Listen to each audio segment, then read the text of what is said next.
This is our in-depth comparison episode of premium mid-size performance cars, including head-to-head the BMW M340i versus the Mercedes-AMG C43 versus the Audi S4, then one step above performance-wise, the pair of three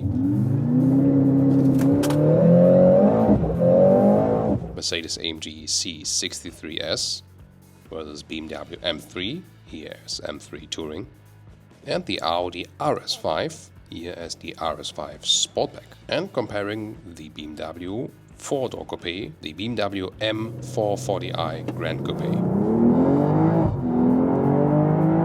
New to the market is the Mercedes-AMG CLE53, their new 2-door Coupé, and also including the BMW M4 versus the RS5 Coupé.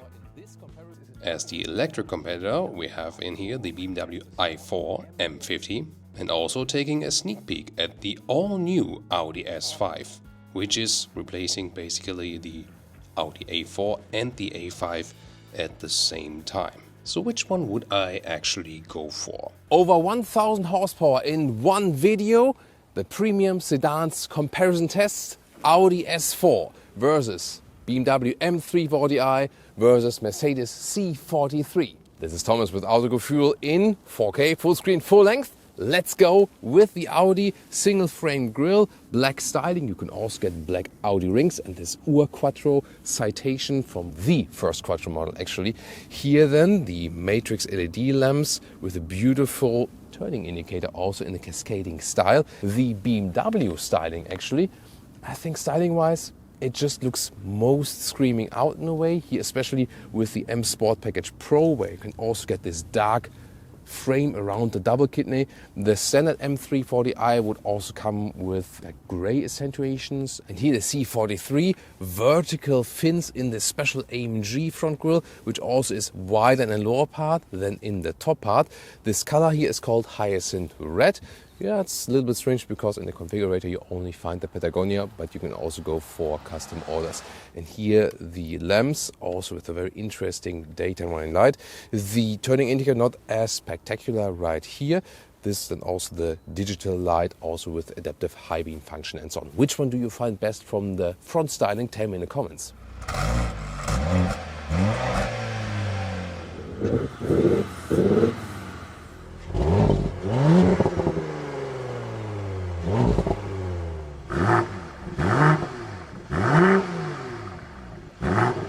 With 4.71 m or 185 inches, the BMW is, so to speak, the smallest, but it's actually not a huge difference to the other size figures for the Mercedes and the Audi. As for the rear, super interesting how they differ right here. They all employ this separate contrasting spoiler right here. The Audi once again with the most conservative look and also, let's say, not screaming out too much. The BMW, I think, most consistent. Oh, another guest for today. Here, I think very beautiful with the three-dimensional tail lamps. And the Mercedes is the most screaming out one, but they all employ fake exhaust. Worst with the Audi, of course, in the EU diesel trim. It is better than in the petrol trim with the Audi, of course, where you have real exhaust. And here with the BMW, something in between, because you have this outer tip. And with the Mercedes, these are not the real pipes. The real one is also on the inside. BMW seating position, a lot of headroom left, definitely also for tall people.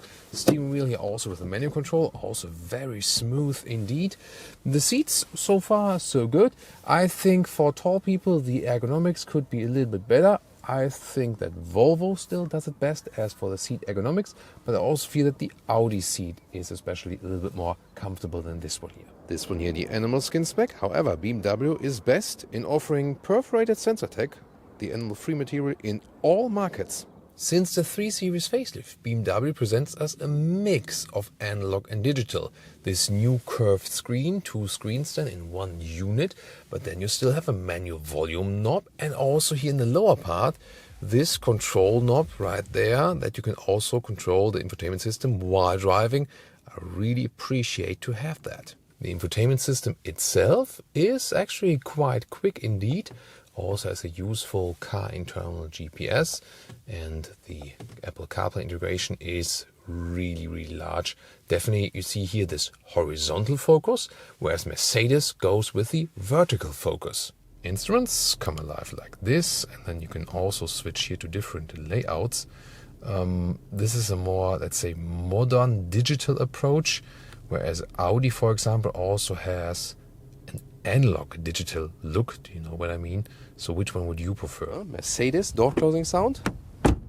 Also very good. You see a lot of high gloss piano lacquer is being used, so it looks quite cool. But when you then look in detail, the other ones look more elaborated. This is the AMG performance seat. Stiffer, slimmer, and also more bolstering. You can also get the normal sport seat, which would be standard. In Germany, we can also get dynamic microfiber on the inside, not possible in the UK and not certain yet in the US. Seating is not too uncomfortable, although this is quite stiff from the bolstering, more comfort than in a normal comfort seat. But here also I think that the seating comfort is best with the Audi. Steering is actually quite cool here with the microfiber and also the two horizontal spokes. But then again, also hashtag capacitive BS at the steering wheel. Interior overview with the Mercedes, most screaming out also here from the design. Vertical layout, big difference to the other ones. And here in the C43 we also have this carbon fiber decor right here. The air vents are also really screaming out. Nice ambient lighting integration at night, however. And the steering wheel, once again, this has a good size and also nice shifting pedals.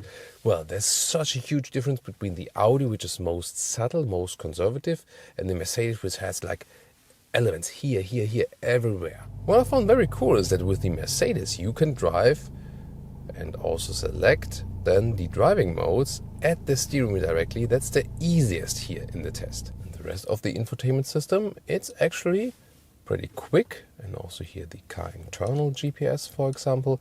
The Apple CarPlay integration looks like this. Also really large indeed. You can very well work with that. And also like in the BMW, temperature unit in the screen always stays at this point. But still, that is best in the Audi, where you still have the physical input. Digital instruments, very versatile. You can pick completely different stylings. For example, here understated look, also map look, or assistance systems, and so on. How you want to drive. And for the AMG, you also have special sport gauges like Sport or Super Sport. No. Super Sport, yeah, that's about controlling it. Front seating here with the Audi, comfortable and balanced, and also the steering wheel position here, manual start up and down and out, but really smooth indeed. So this is here already seating wise a good balance between sportiness and comfort. And headroom is plenty left, even with 189 or 6'2". And the Audi seats here with Alcantara on the middle part and integrated head restraint. Looks quite cool, especially this Alcantara pattern, doesn't it? Interior overview in the Audi S4, clean, straightforward, rather conservative, nice brushed aluminum, and here this tablet or the screen is basically attached. This is the facelift model. Digital instruments, clear to read. I think the best digital instruments here in this test. You can also change the view. And of course this lovely climate unit right here. It's so great, has this really beautiful clicking sound. This is the best straightforward user interface, also here with the toggle wheels on the steering wheel. So yes, it looks most old school, but it's also easiest to control. Seating here in the BMW, already close when I'm driving here in the front. This recess here at the back part of the seat, that would work better when I put the seat a little bit higher, then it would actually work. Headroom, yeah, gets close, but it's also fine for my size, 1.89 or 6'2". A little bit narrow here for the shoulder area. That's quite typical for BMW sedans. There is one advantage to the performance seat. It gives you a little bit more legroom, but also in all three vehicles you hardly have any knee room when a tall driver is driving. And headroom is also comparable. You can always basically put a hand over your head. So there, not much difference.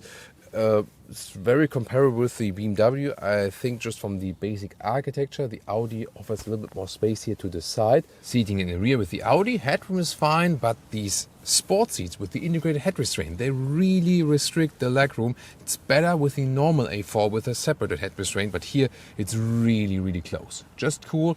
Inside of the door, the Alcantara, and also here on the seats again.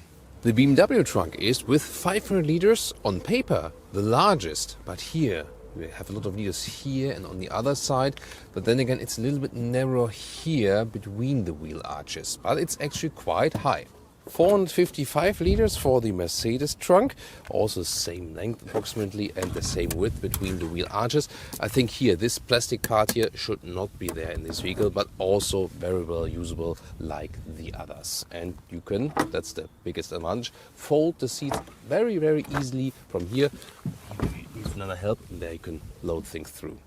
And the Audi at 460 liters, but I feel this one here has the best square dimensions. So they're all 1.40 meters in length or in width approximately, but this one I think among the best usable. The acceleration figure to 1 kilometers or 62 miles now is with all of them around 4.5 seconds, but they reach it with a different way.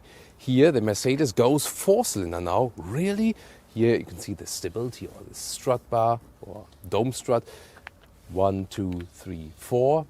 For a C43, I doubt that's the right decision. However, performance-wise, it's all the way there. It even has the biggest horsepower output with this mild hybrid system of over 400 horsepower. The BMW Classic, the 3-liter inline 6-cylinder, probably to me the best engine in the test. I can already tell that so far. And around 370 horsepower. And it is the quickest, because there's like a 0.2 second difference than where this one is actually quicker. And we'll also soon go to the German Autobahn, launch it all the way out and see how is the acceleration in the higher speed, like 80 to 180 kilometers an hour or something like that. This will be very interesting. The Audi is a little bit special. In Europe, you get the 3-liter 6-cylinder diesel. In the US, you get the 3-liter 6-cylinder petrol engine. We'll also test drive both for you today, that you can actually compare them. Welcome to Thomas's Comparison Driving Lounge, starting with the M340i, putting it in Sport Plus and also in the S shifting mode. And we'll get on to the German Autobahn for the first acceleration. Let's go.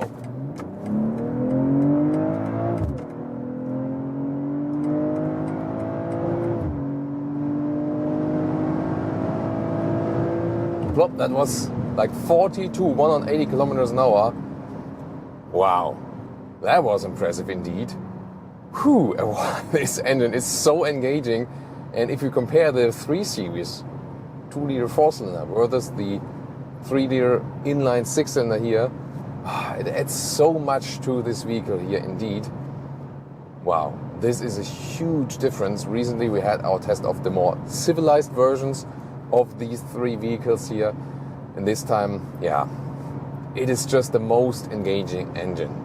The Audi 3-liter V6 you can get in the North American market for the S4. There's also a great engine, definitely. This one here just, so emotional. At the same time, it can also be very calm when we just go comfort mode and D-driving mode. That's actually really calm. And you can score great consumption figures even when you're going like cruise control, 100 kilometers an hour, 120 kilometers an hour, like 60, 70 miles an hour. This 3-liter inline 6-cylinder is more fuel saving than the 2-liter 4-cylinder. You can score better consumption figures indeed. It's quite astonishing, because you can always keep it at a lower RPM and so on. It's not, working so much. Of course, when you race it all the way through, use all of that horsepower, then of course the consumption will go up. But actually, it can also be quite economic. Well, not that great, but in comparison to the 2-liter 4-cylinder, it's not worse at all. In most cases, even better. That's really interesting thing. Let's go back into the Sport Plus mode and also in the S shifting mode. Here it's basically split. With the Audi, for example, it is always also connected, and with the Mercedes as well. Here with the BMW, you basically have the sport setting here for suspension and so on, throttle input, and for the steering that you have a little bit more feedback. By the way, really nice with this transition, a lot of fun. And then you have to go for the shifting also in that S mode, so that the RPMs are turned up higher and so on. So this split here, I'm not really sure why they're doing that. I think it's too complicated. If you would go to the sport mode, I think you would also want sporty shifting directly, right? Oh listen to that. Woo, that's 200 kilometers an hour, 125 miles an hour. Yeah, this engine is so much fun indeed. And now the Mercedes, let's go to the Sports Plus mode and accelerate it out. Let's go.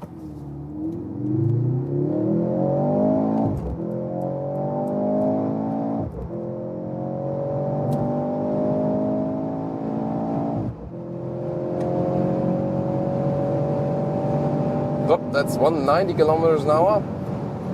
That went also very quick indeed. So pure performance-wise, you are not missing the 6-cylinder. The sound we're hearing is, of course, emulated. It's not that it would not be emulated in the 6-cylinders, but here it's just, let's say, more emulation. It is also very engaging to drive.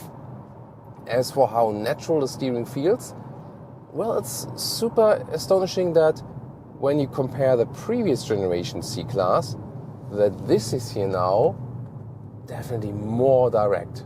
This is actually very cool. I like that sporty feature, that the steering is just sportier overall.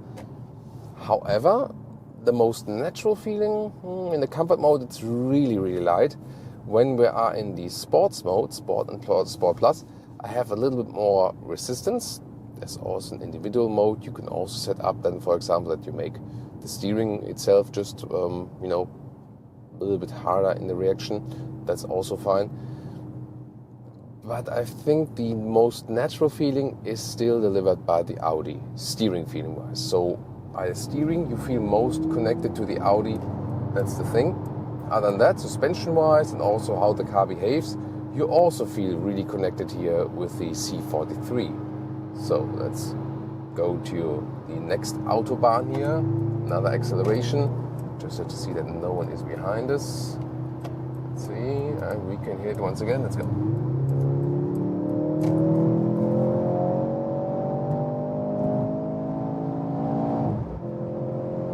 170. Wow, suspension is really rough in here. Oh, woo!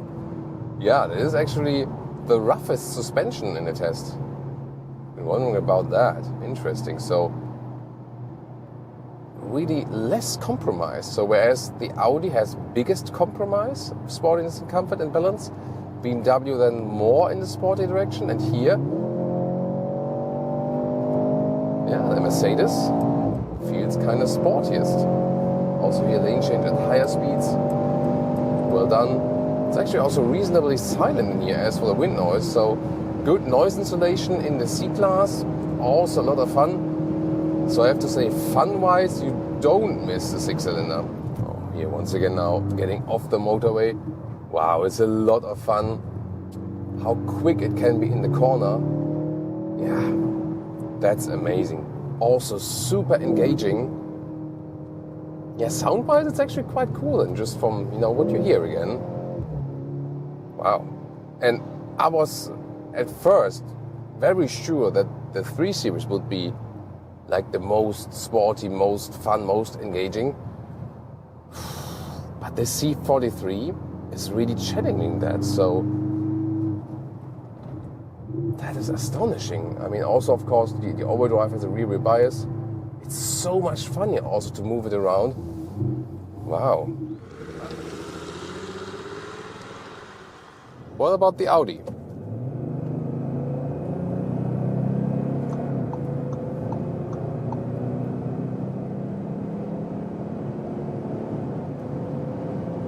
That's 180 kilometers an hour, really strong. Of course, here in the European version, this is the 3-liter diesel. However, the acceleration figure is kind of the same. There's just a difference that when you have that diesel, the torque is setting in later. And then on the Autobahn, when you're already at speed and using that torque, then it's really strong. Gives you a good punch as well. The TSI, which you also get in the US, or then in the S5 convertible, you can still get it, for example, in Europe. That one is actually a little bit more instant torque, instant speed at lower speeds. Directly when you hit the pedal. Here with the diesel, you have to wait like this second, and then it pushes massively. But what they have both in common, and this will also not change anything else about this review, both have the standard Quattro 40-60 distribution, so you always have a rear wheel bias indeed. And of course also suspension and so on, and handling is the same. And here on the German Autobahn, once again, it really feels at home, so settled indeed. Like here now, this is a transition between two Autobahns. This is actually most fun to me. So some people say, wow, look at that here. Hardly have to use the steering wheel. I mean, really progressive, very nice. So some people say throttling it out on the Autobahn is most fun. I always say these transitions between two Autobahn, this is actually to me the most fun. By the way, one Autobahn, two Autobahnen, that would be like, you know, like the correct German thing. The plural of Autobahn is an Autobahnen, not Autobahns, like the English plural. So, eine Autobahn, zwei Autobahnen. Listen and repeat. Eine Autobahn, zwei Autobahnen. Like one Autobahn, two Autobahn. So, and here, the next Autobahn. Wow, really good punch, good control, and you've really maybe seen I don't have to do much work on the steering wheel, and how precise and calm the car is handling. That's really what I love about this vehicle, and you feel sport and comfort at the same time. I can't stress it enough that this is the special thing about this vehicle, and of course the straight user interface while driving. And now, as comparison, the Audi 6-cylinder petrol.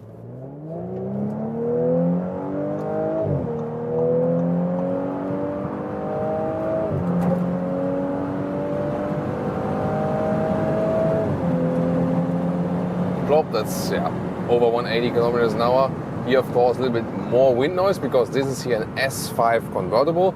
That's the way we can also test in Europe still this 3-liter V6 petrol in the Audi. And yeah, both have good punch. Also the 3-to-6 diesel, but this, you know, just has this V6 petrol note, and it's just more lively from the low RPM area. And yeah, that would actually be then the cooler choice, definitely, and also then comparable to the M340i from the BMW. Yeah, it's just so much cooler hearing that sound and also knowing that this isn't fake at all.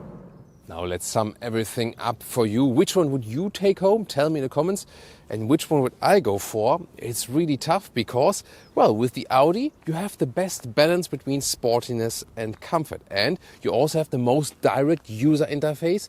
Controlling it while driving is easiest. Exterior and interior is on the one hand most conservative, and it's also the oldest model in the test. But that's not necessarily a bad thing. In the EU, of course, with the diesel choice, I think that's not really appropriate. It's still a good and, you know, good performance engine, yes, but I would expect this 6-cylinder petrol feeling then in this case. So in the US, it's definitely a great choice, and it's also a price choice because when you look at the concise prices, 84,000 euros, 92 and 97,000 euros for the Mercedes. So the Audi is, so to speak, the most affordable one. Of course, all are very expensive indeed. The BMW, one step further, more goes into a sporty direction already, but still has a good balance indeed. From the exterior, I like it best actually. Interior, since the facelift is of course a little bit more into the digital world, but still quite good to control, and has of course a little bit more modern touch than the Audi. Then the Mercedes, surprisingly, it is the sportiest in the test from the overall sporty driving feeling, because it has the stiffest suspension, especially in the sport setting. The steering is also quite sporty. However, the Audi steering feel is most natural, I have to say. But the Mercedes has this biggest gap between the normal Mercedes and the C43. Here with the normal 3 Series and the M Performance model, it's a little bit slimmer. And with the normal A4 and the S4, the margin is the slimmest actually. But again, that's not a good or bad thing. It's just, you know, a different approach, a different strategy indeed. So I had most driving fun with the Mercedes, most engine fun from like the low frequency vibrations and so on with the BMW and best looks. and most interior fun and most balanced out feeling for an everyday driving perspective with the Audi. So they all have this different focus, and then the question is which one is most important to you. With the 4-cylinder in the Mercedes, the performance is there, no doubt about that. But again, these low frequency vibrations, you somehow feel this gut feeling. I think then here the 6-cylinder in the BMW just delivers you a little bit more. Which one would you take? Tell me in the comments. As for me personally, well, I had the most driving fun with the Mercedes. Indeed, that was super cool. And here in Europe, since I can only get the diesel for the Audi, it would be rather the BMW to get this 6-cylinder feeling indeed. Because yeah, in Europe, this is then the only 6-cylinder you can get as a 6-cylinder petrol. In the US, there's also the 6-cylinder for the Audi available, so probably I would go then for the Audi in the US. And also seating wise, for example in the UK, I can also get the perforated sensor tag in the BMW, whereas in Germany I can also get the microfiber, if you guys see today, the microfiber for the Mercedes, for example. So yeah, it's definitely a very, very tough choice. The question is if sportiness is the most important to you or more the balance between sportiness and comfort. We've brought one of the hottest mid-size sedans to one of the coolest review spots here with Thomas and Autogefühl with the Mercedes-AMG C63 e-performance in this new generation. So the new C63 AMG has electrification. What does it mean? Let's find out together in 4K, full screen, full length. Let's go!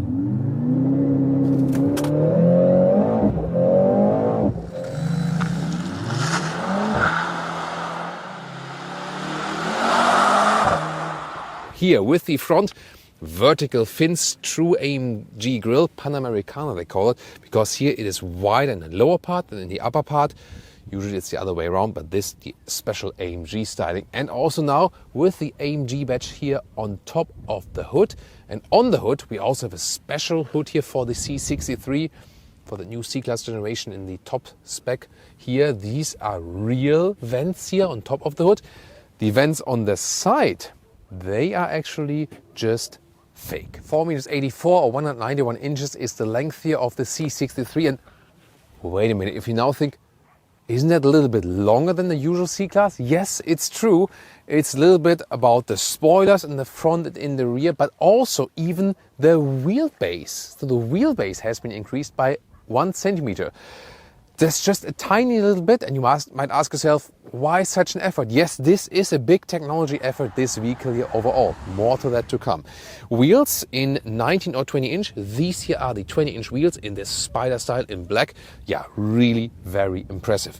This car is also equipped with the carbon fiber pack. That means that the side mirrors here have the carbon fiber covers. Also here the lower side spoilers, so a very massive look.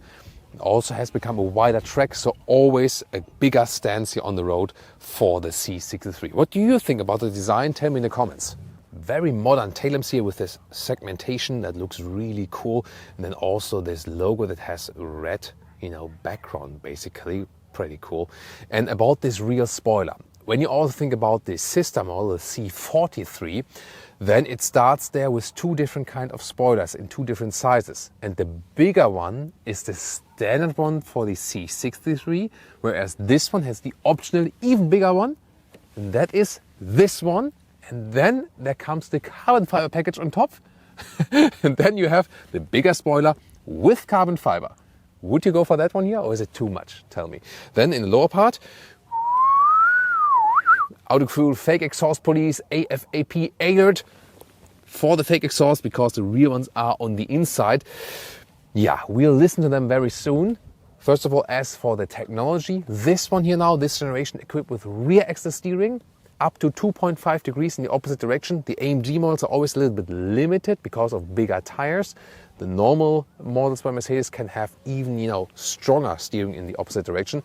Still, it increases agility and also maneuverability in the city and so on. And another color for you, even more sinister here in the graphite gray Magno. This is the matte color. You also hear it when you hug the vehicle. It's really cool. Yeah, always has a very strong effect.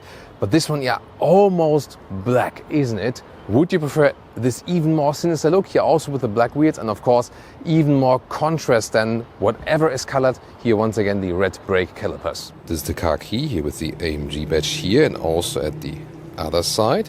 Then let's open the door for the door closing sound. Yeah, it sounds actually quite solid, cool. Inside of the doors then, in this new generation you also have a new design, especially here of the seats control. And here they don't give a haptic feedback.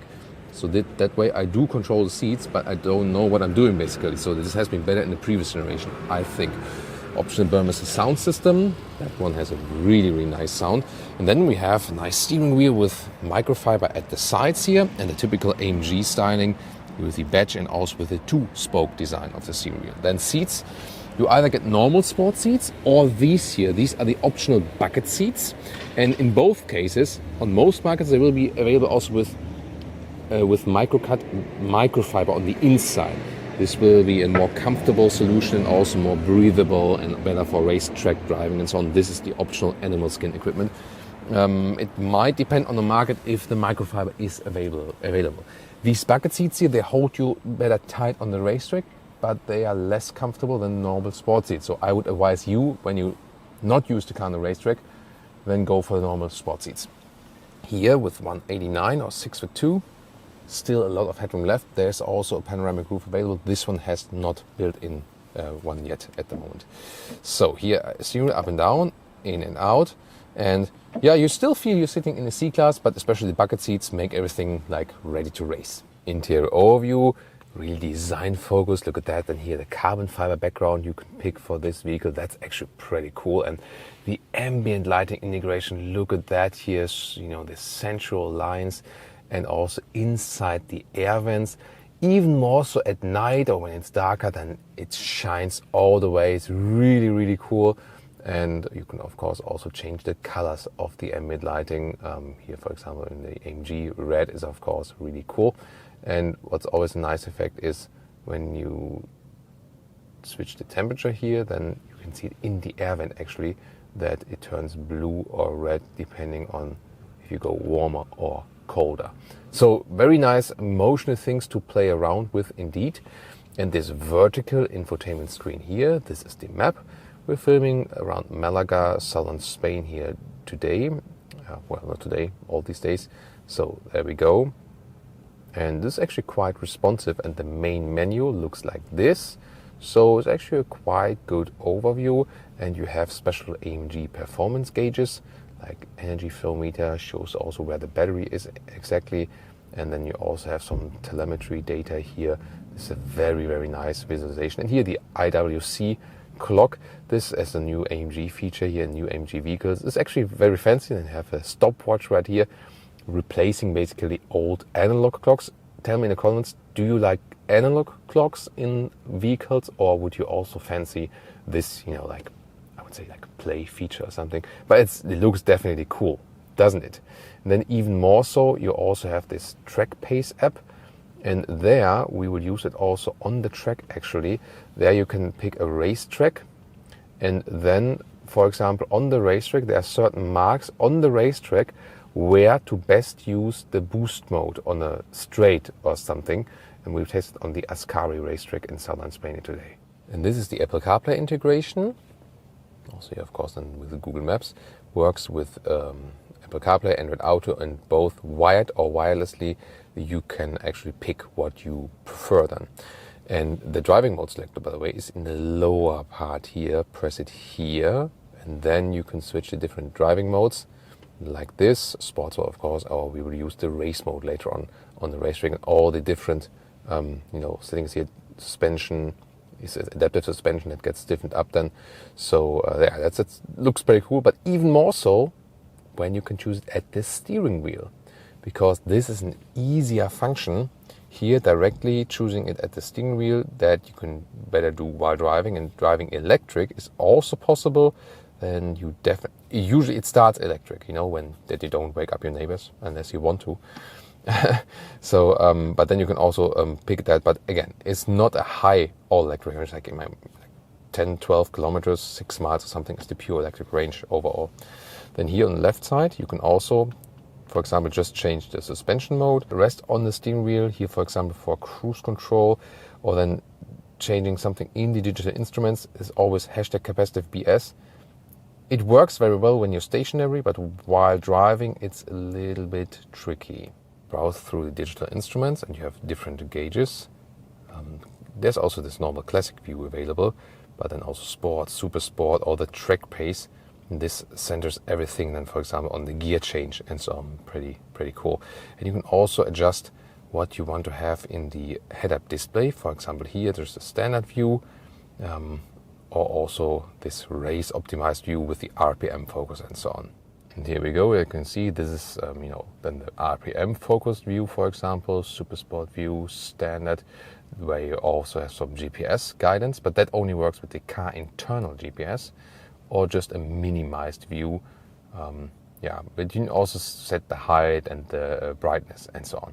Then high gloss black at the middle console. Yeah, I think no one is really a fan of that, aren't we?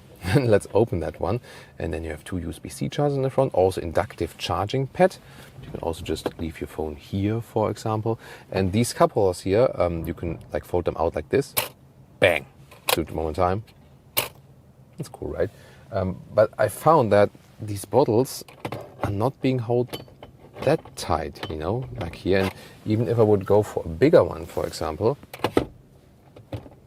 it's not ideal. And then you have this split armrest like this and two more USB-C chargers and more space. Rear doors also with a satisfying door closing sound, really cool. Then also nice build quality here on the inside of the rear doors. Also cool design, but again, high gloss black use.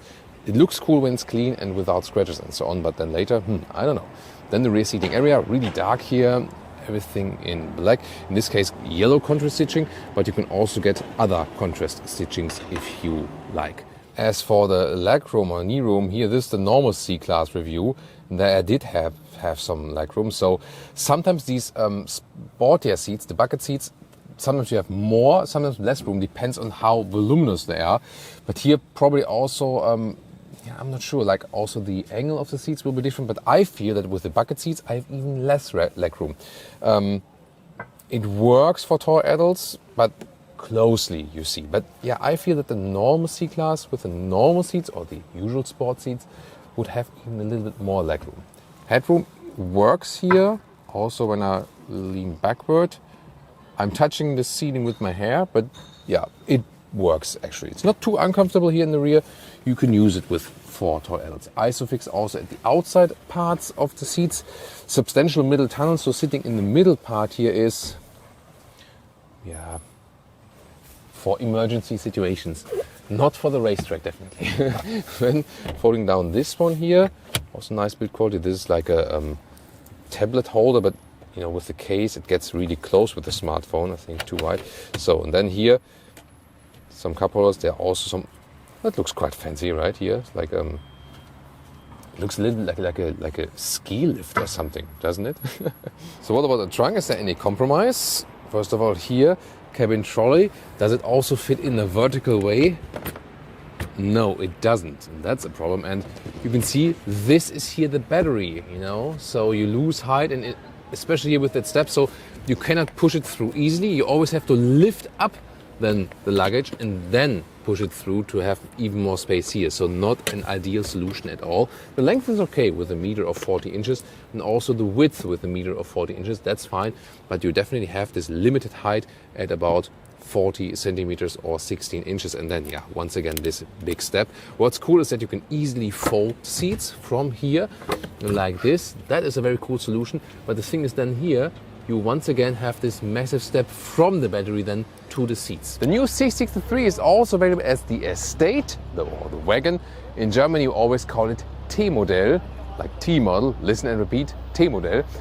The driving features almost the same, even the acceleration figures at 3.4 seconds. So it's just a little bit different as for the weight in the rear, but more or less you won't feel a big difference while driving. Yes, you've seen here the 20-inch wheels are in the bright styling, the normal silver styling. So which team are you? Team bright wheels or team black wheels? I love, by the way, this BBS 90s styling design. I just love it.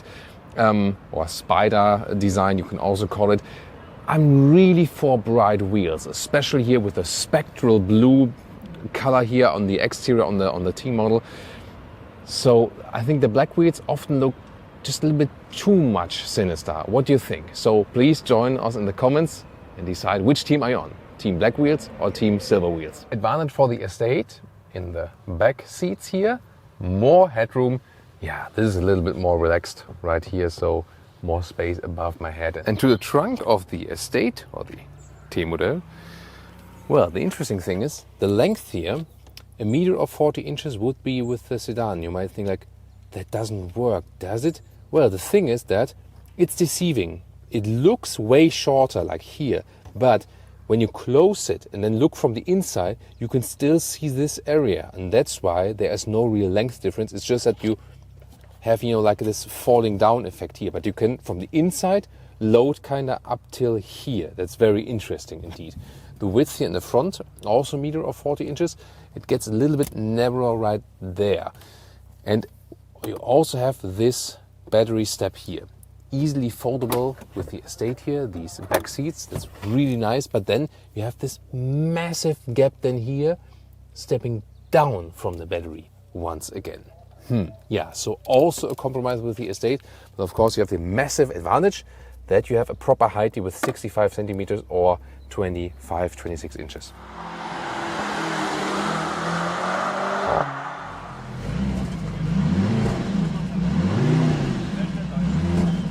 Now what's under the hood here? Look at that. Really cool design here also with this strut bar here and 1, 2, 3, 4. Wait a minute. Yes, indeed, a 2-liter 4-cylinder engine.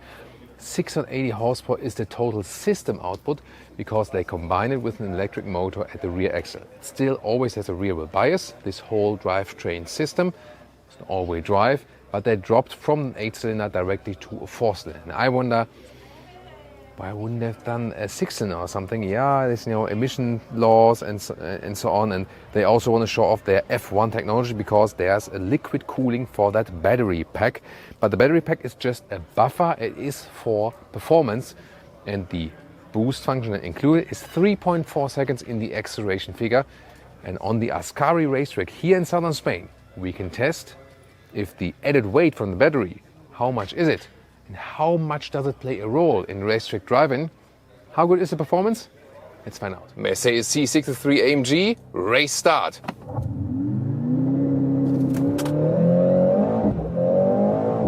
Plop, that's already 100. Wow, 100 kilometers an hour, 60 miles an hour. And that was uphill, slightly uphill, out of the box. Wow, really impressive. So performance-wise, this one does deliver. Holy moly. All right, everyone, how good is the new C63 4-wheel?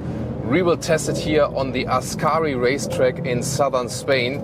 And in front of us is Bernd Schneider, our instructor for today, legendary German race driver. And well, he is definitely one of the finest German drivers there is. And therefore, he is guiding me today that I have, you know, something to show you as a car also in front of us here. Really cool. Then here, oh yeah, the warning systems still are active also here on the racetrack, and we can already feel that performance-wise, this 4-cylinder indeed does deliver. Not only at the racetrack, also here boost mode that is kind of programmed into the GPS. They have a special track pace app where they also have the track layouts, and then it gives you an information when you should use this electric boost mode. Then they have the full performance out of the battery. And the thing is, it is kind of seamlessly integrated into this whole drivetrain so that you have this electric motor at the rear axle. Does not mean that it only, just that sound.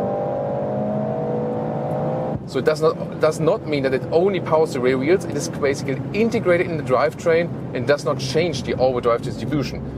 You will always have rear wheel bias with this vehicle. The more you hammer the throttle, the more you lose grip on the rear axle, the more the front wheels will power. Here nicely cutting through the S-turns. And the good thing when I'm having Bernd now here in the front is I can drive faster myself, even though I'm not a professional racing driver, because it's just easier to follow the perfect line. And he, of course, has the perfect race lines in his blood.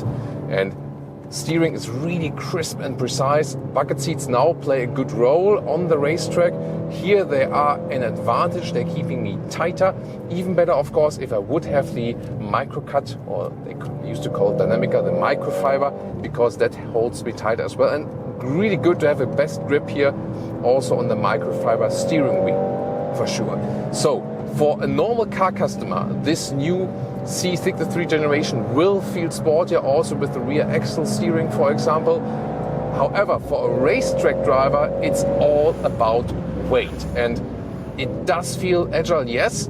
The interesting thing is we lose weight on the front axle due to the less cylinder, you know, but then again you gain a little bit of weight due to the battery, so you have a better weight distribution. However, the overall weight is increased by about 400 kilograms or 800 pounds, and that's of course massive in comparison to the predecessor, and that cannot be a good thing on the racetrack. So yes, the car feels great and agile, but for a racetrack perspective, the previous generation would still be better because of the, you know, because you just have less weight. But it's a lot of fun. It's a great car to drive, but I have to say, I do feel the weight, and especially here on that racetrack, the Ascari racetrack is kind of vicious and tight.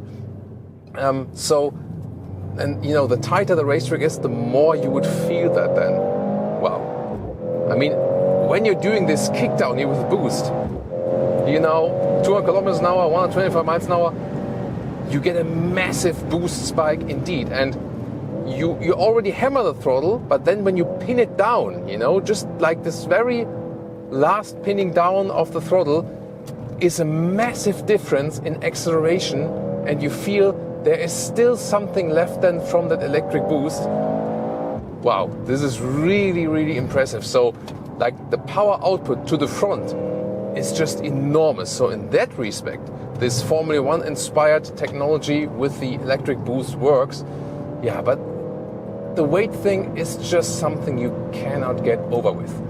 Most people will not, of course, use this car on the racetrack, but here we can do this great racetrack test to show you the performance, and the performance from the engine is definitely there. The sound, how does it work? It's a sound actuator, so it does not create artificial sound completely, but it enhances the sound that is already there anyway. And in the sport or race mode, you get a little bit more sound than enhancement on the interior, and in the comfort mode, you would have less. So the thing is, yeah, the sound is there. It feels kind of, you know, that you have some decent sound, and you hear it. It sounds sporty, yes, but from the vibrations and so on, you feel that you're not riding an 8-cylinder or a 6-cylinder, and car enthusiasts do miss that. So this hybrid system here has its advantages and its disadvantages, and it becomes obvious in racetrack driving and also in road track driving. But yeah, definitely super interesting, this ride here. And to me, the steering is really very cool and crisp, and of course that you always have the rear wheel bias. Although you have an all-wheel drive, then you can just get around the corners in a very, very nice way. In the race mode which I'm on, everything is tuned. Yeah, this is so nice. Everything is tuned to the... This is incredible with the boost, really. I mean, you really tend to feel like normally what I'm doing with the throttle, I would in most other cars be really already pedal to the metal. But then again, there's this small threshold which is still required to have then the full boost, and you really have to dare giving it a little bit more throttle to induce this boost section, and then you're getting even more push. So you feel that this is a mix of the combustion engine and the electric drive, because sometimes you feel some instant electric power, and then you also have the 4-cylinder combustion engine. So indeed, it is a mix. It is, to me, better integrated and works better than in the AMG GT 4-door, because there the car is also bigger and weight maybe even plays more a role than overall. I wasn't that satisfied with the system there. Here, I think it's more fun in the smaller vehicle. However, if you would ask me, Would I go pure electric or pure combustion engine? I think yes, it is an impressive technology. You can do a lot of great stuff with that. Yeah, but you also cannot deny the disadvantages. Nevertheless, what an impressive performance we have here, especially as for the acceleration and that boost here. Wow. Like the moment like you get from 100 kilometers an hour to 200 kilometers an hour, it's just, you know, you cannot see the speed here at the moment. Let me just tell you, now at about 100 boost,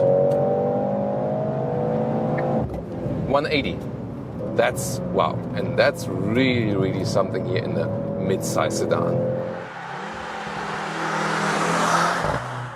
And now to normal driving of the C-Class here, the all-electric, wait a minute, not all-electric, still in the C63, but we are driving all-electric indeed, because when the battery has enough charge, you can drive it all-electric. And when you have the classic gauge view here, then you also see your electric power meter, how that, you know, goes a little bit higher, and then at a certain stage when you need more power, then also the combustion engine sets in. Still, there is no focus on driving all electric on a longer range. We're just talking in a couple of kilometers, a couple of miles, and that's it. It's just a buffer mainly for this high performance driving we've shown to you, and also when you start in the morning, maybe in a basement garage, and you don't want to wake up your neighbors. But didn't people buy this car in the intention to wake up their neighbors? Yeah, you can decide that on your own. Maybe it's about the relation to your neighbors, you know. Yeah, tell me your neighbors and car story in the comments below. Looking forward to that. Now the combustion engine got on, and interesting because in the normal or comfort driving mode, the combustion engine is so silent that you hardly feel the transition between the electric and the combustion engine driving. That is something very peculiar, very interesting. But I mean, driving it all electric also feels kind of cool, you know, feels light and no local emissions then at least. But I think it doesn't really make sense to plug-in charge this vehicle because the battery is just too small. That again is not the emphasis. In comparison to a normal C-Class, we definitely feel that this is here a way louder experience in the C63. So you're supposed to feel more of the vehicle, also of the car around you, but you really have to bear in, you know, when I would drive a normal C-Class, I would think like, are the windows really all up? You know, so but here it's a C63 and it's basically no wonder. Here, by the way, I'm not sure how well you can see that. We have the augmented arrows in the infotainment system. So when the GPS is running and you have this augmented reality function, then these arrows also show you on the camera image where you have to turn. This can be a helpful feature, for example, also in roundabouts also. So earlier we already mentioned the stiffer suspension. When the road is even and you're in a comfort mode, it's actually fairly okay, but definitely you already lose some comfort due to the suspension when you have that setup, but you definitely lose noise insulation comfort. And when you now think about back to our C43 review, this to me was for the normal everyday driving life a way better compromise, or maybe no compromise at all. It felt very sporty indeed. It has the same 4-cylinder engine, so now there's not even like a cylinder difference between C43 and C63. And then the noise insulation to me was better in the C43. So overall, the C43 felt like a car you can, without any compromise, move in everyday driving life. Here with the C63, definitely you lose comfort on different levels in your everyday driving life. Only if you explicitly want that sportiness that we have shown to you on the racetrack, you really have to be certain of that. So in most cases, I think for most customers, the C43 will be the better choice.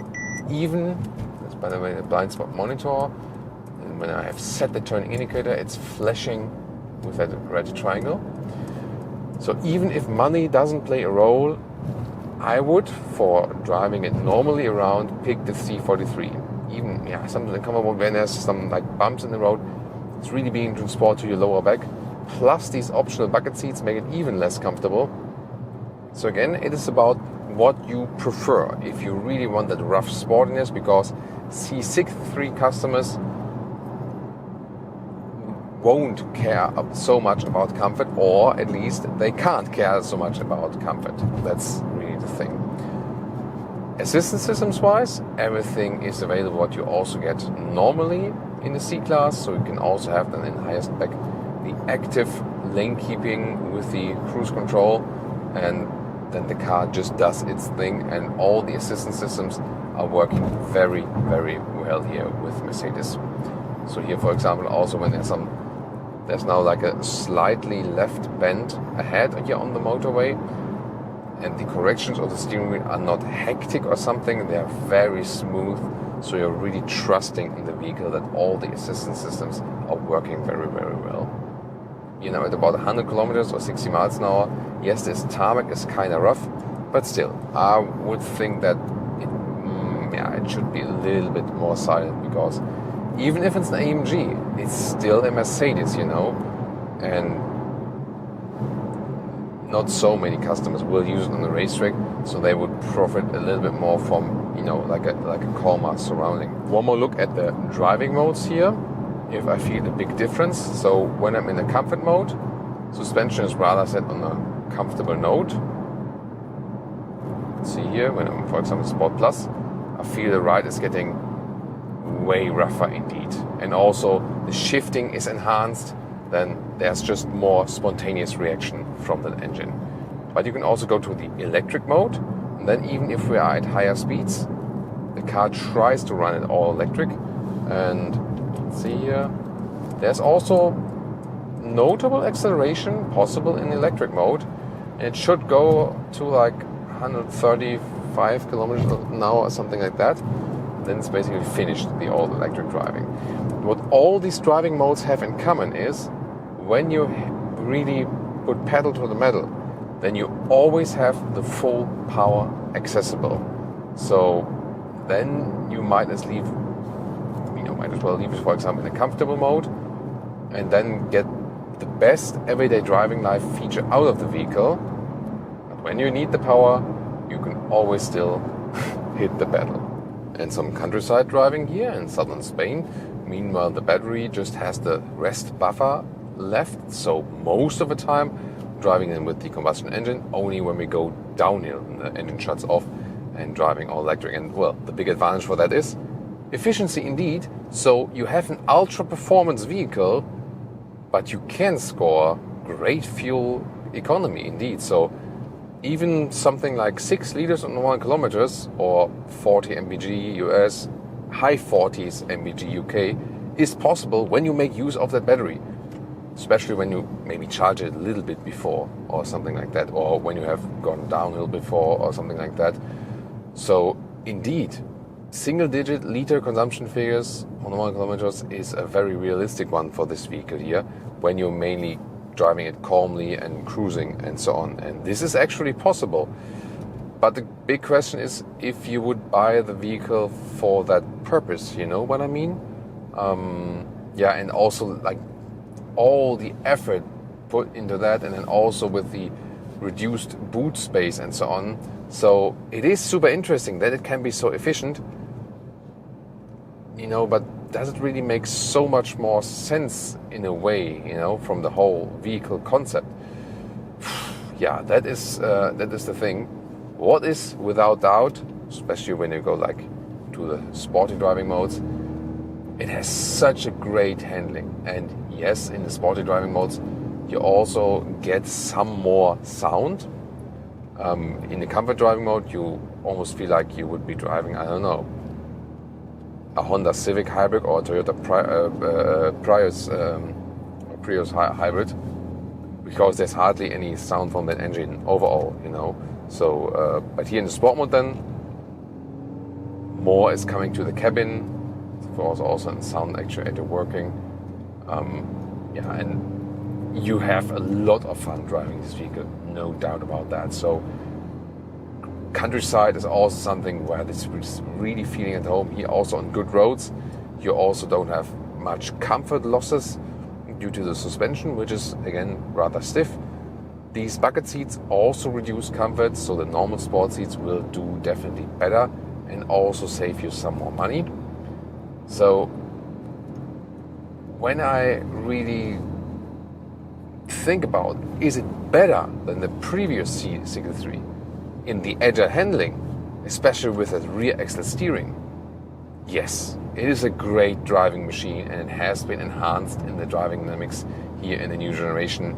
It drives just absolutely phenomenal. Better efficiency? Yes, definitely. You can have this mid-size sedan supercar, so to speak, and can also drive it in a very efficient way. That's awesome. But the big question remains, does that all replace an 8 or at least a 6-cylinder? No, it doesn't. And it is this sonorous feeling from, the higher amount of cylinders you get and not this, half fake 4-cylinder sound. It still does make a difference. And to me, it is a very interesting technology, and hybrid technology makes sense for an everyday budget sedan, for example, or for a Toyota Prius or for a Honda Civic, something like this, There the hybrid technology really makes sense.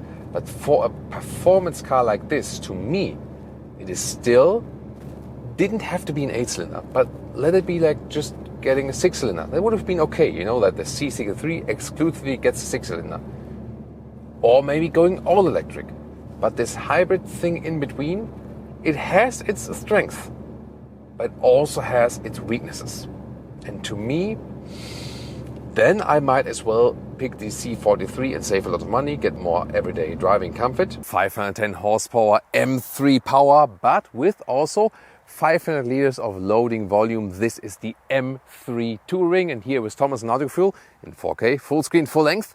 Let's go with an Autobahn experience here in Germany today and all the details you need to know about the M3 Touring.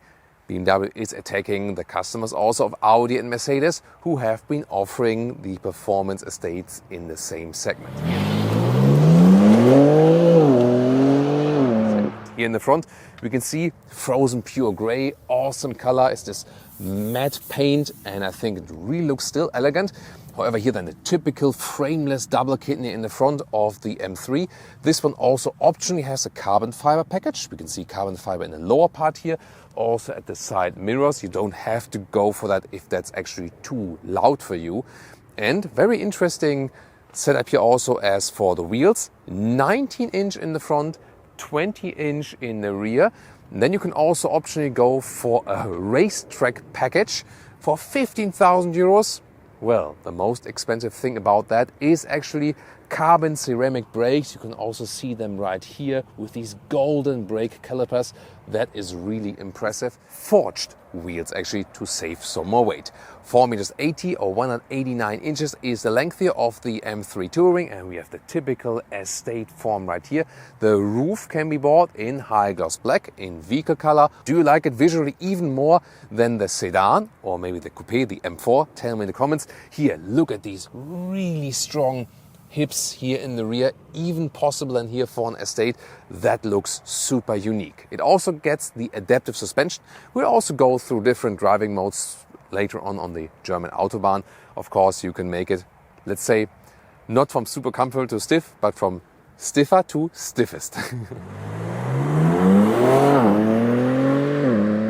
Turning indicators in the rear here, beautiful slim integration alongside the tail lamp. Yeah, I think that's how it's done. Looks really cool, doesn't it? Turning indicators in the front. This is here the so-called, I would say, like base LED. It's already full LED. Then you also have different turning indicators here at the side. They are normal ones, but then they have this special look because they're kind of like segmented with this, with these elements here. You could also go for the laser lamps, and you have like 550 meters high beam in Europe at least. And then also the whole daytime running light signature and turning indicators would look different. Optional, you can unlock the top speed to 280 kilometers an hour or 175 miles per hour. Yeah, but I think the normal top speed at 250 kilometers an hour or like 150 miles per hour is also just fine. Here in the rear, you can see really sculpted three-dimensional tail lamps. On your real eye, they look more reddish. On the camera, they always look a little bit more orange-ish, by the way, just that you know that. And then this really strong lower part, diffuser style here also with the optional carbon fiber and 4 real exhaust pipes. But I think not with being too much, you know. I always like to keep it classy at some point. What do you think? Acceleration figure, by the way, 3.6 seconds to 1 kilometers an hour or 62 miles an hour. Which engine can do that?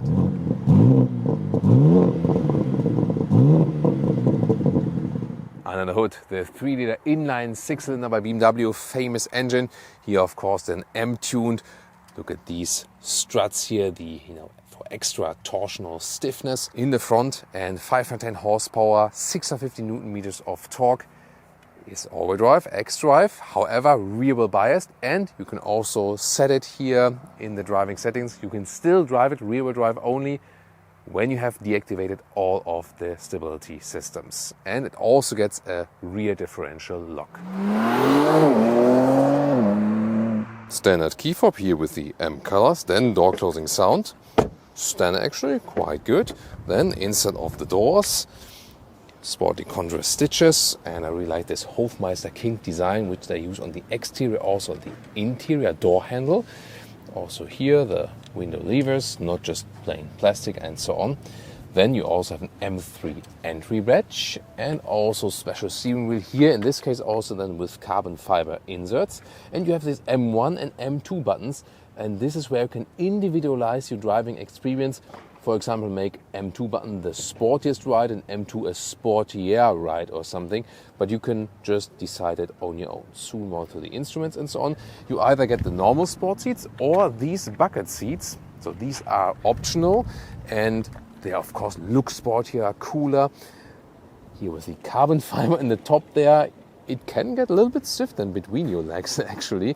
And also here the M3 logo at the head restraint is also illuminated, so that one looks cool. And it is quite open actually, but it gets quite hot. It's only available in the animal skin, so there's no alternative for it. And of course for the raciest vehicle especially, they should go for microfiber like in Alcantara and so on. That would be better also for the grip and so on. But considering this is such a bucket-like seat, it is not that uncomfortable from the seat ergonomics. I was surprised by that, and I even feel it might be better than the standard sport seat. Even better than, as I said, with some microfiber and so on. Then, seating position. It's super low indeed, and definitely lower with these bucket seats here than the normal 3 Series. So you really have to put the head-up display, which is also available, a little bit higher that I can still see it. And in this case then, massive amounts of headroom. Interior cockpit overview, your racing central. Here, steering wheel in and out, up and down, smooth process, no problem. A lot of carbon fiber here, the decoy element and so on. Manual volume jog. However, here then, the integrated screen, a little bit curved, 2 displays, and the climate unit is just here inside. Of course, I like to have it more manual, but some share my view, some say I don't care.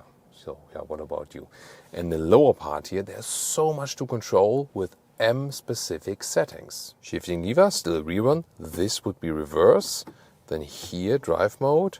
And one more time to the manual shifting. So here on the shifting lever, this and the shifting characteristics. When it's all full of these 3 layers, then the shifting is, let's say, more extreme, more RPM, lower gears and so on.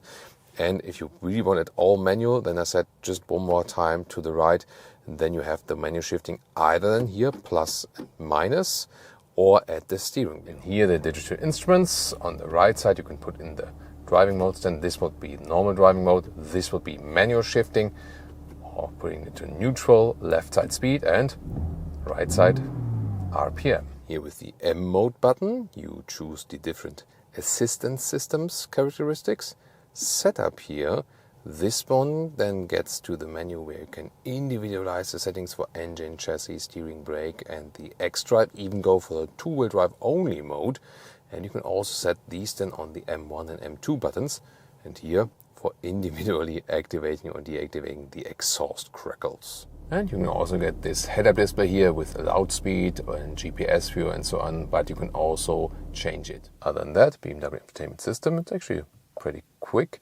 You also have this climate menu where then you can activate the seat heating when the engine is running. To me, yeah, not that much straightforward.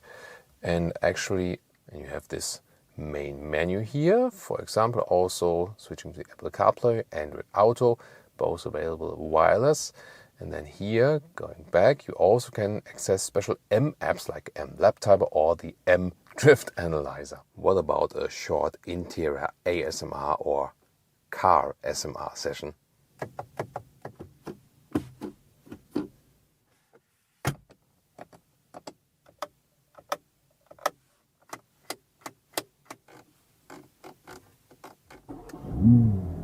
The seats in the back here, carbon fiber, weight savings, really massive, and these huge holes. Of course, there's not really a seat belt going through that. It's just this racing gimmick in the styling. And as for the headroom in the rear with 189 or 6'2", no problem. Legroom here, you see, they look slim. However, it doesn't give you much more legroom or something, and it's of course really hard here. So for the back passengers here, the bucket seats are not actually a good idea. So it does work with 4 tall adults, but just barely here with the knees overall. But then the ergonomics of the bench here in the rear is actually not too bad. So what does it make it a Touring? Yes, this one here. First of all, here they separated glass opening for quickly reaching over. That's always a nice feature and also unique selling point. Then of course the real hatch, electric hatch here, and 500 liters up to 1,510 liters. Here the width between the wheel arches is less than 1 meter or 40 inches, but wider in the very front part, and the length here is also a good meter or 40 inches. These rubber pads here, they actually get a little bit inflated while driving, and then it gets even stickier and it holds then a suitcase. This one here is the manual cover. You can also set it in here on the top part. That's also possible. And here at the side, with these levers, we can actually unfold the seats. Here we go. Yeah, that's a nice solution. Then we can load all the way through. We are welcoming the BMW M3 Touring to the German Autobahn. There's so much to control here. For example, here the shifting shifts down earlier here. You can control that one, how the automatic shifting reacts. Now it's crisper. We can also change here to the M1 mode or even M2 mode. I've set it even sport here. Then here the engine is on Sport Plus, for example. Then we also have the M mode, which I can set to sport. Then you can also follow me here with the shifting and the speed in the middle. Assistance systems are drawn back then. So many individual details you can control. And the best is you find your own individual setting for each driving mode, because controlling that while driving all the time is not that easy. But here we found a very nice setup then for you to show you all the performance of the 510 horsepower. And then you also have to pay attention which shifting mode you are in. This here, for example, I have to shift myself. One more pressing to the right. When I say it's D, then the car shifts on its own. So always pay attention to that. And now we're starting from 50 kilometers an hour. Let's see what we can score for the acceleration. Let's go.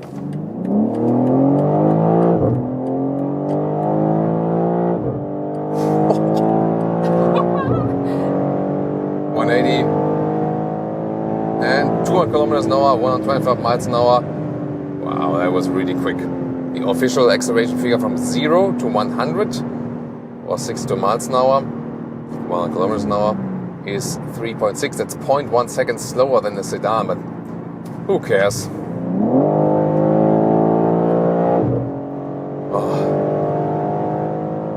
That 3-liter inline 6-cylinder is a gem. 220, 230, and it feels like nothing. It's so easy, it's so well to control. These bucket seats, they are holding us really tight. No problem at all. Driving towards the sun in the evening sunlight. So much joy it brings to you. And I mean, they're not that uncomfortable as they look like at first sight, actually, these seats. And Once again, they have a lot of shoulder support, therefore they also take weight off your lumbar area and so on. Wow. And of course, talking about shifting ourselves, so I push the shifting lever one more time to the right, then the car really stays in that gear. And then I can either use the big shifting lever to shift down when I press forward and shift up when I press backward. I love that setup. Some do it the other way around. I prefer it that way. And of course also these shifting pedals. Oh, this Porsche Macan behind me is bullying me. Even in 5th gear here, it sounds great and it's a good acceleration, but I can also go back multiple gears, no problem at all. And then when I really put it to the rev, yeah, Nia is also having fun. When I really put it to the rev limiter, then you also hear that really like this plop from the exhaust there, from that sports exhaust. Wow. And the good thing is I feel so much in control still. You know that when you turn off all the stability control like ESC, then you could also go to this two-wheel drive mode, to the rear-wheel drive only mode. Since you should not turn the ESC off on public roads, we're not doing that. But this four-wheel drive mode is still so much rear-wheel biased that you never get the feeling of, oh, I'm driving like a, boring all-wheel drive version or something. No, this is here always something, and it hooks up to the road so well that, that is just amazing. The only thing, we talked about it in the different 3 Series reviews, is that the steering feel, here in the M I feel it's a little bit better, definitely, but here, it lacks a little bit of feeling, I feel, and of reaction, and then to this side here, it suddenly gets too progressive. So it doesn't feel that natural. It's still a lot of fun, and it's not bad at all. But I feel that the competitors here from the Alfa Giulia or Audi S4, or in this case it's RS4. It's the RS4 then here, of course, against the true M model. Alfa Giulia Quadrifoglio, which is not available as an estate. But just as for the steering setup, that they do a better job, that it gets a more natural steering feeling. So that is one thing to criticize, but you still feel connected to the vehicle. It just could be better, because I feel the 3 Series needs to be the benchmark for steering setup at BMW. Now we do a connection between two motorways. It's always a lot of fun. The good thing is that everyone is hearing us. That's of course a safety thing, right? That everyone knows I'm coming here. And it's also a lot of fun to shift yourself here at the pedals, but we can also of course do it down there, so then you have like a sense of natural feeling when you shift here. It's also cool, right? Because this is still a real shifting lever. More and more shifting levers disappear and are maybe just really, really tiny, and sometimes it needs to be bigger. Back to the review. So, here we go. Shall I use the big shifting lever for you? Yeah, let's do that. Stucky behind that one. And the Tornado Connect, let's race it.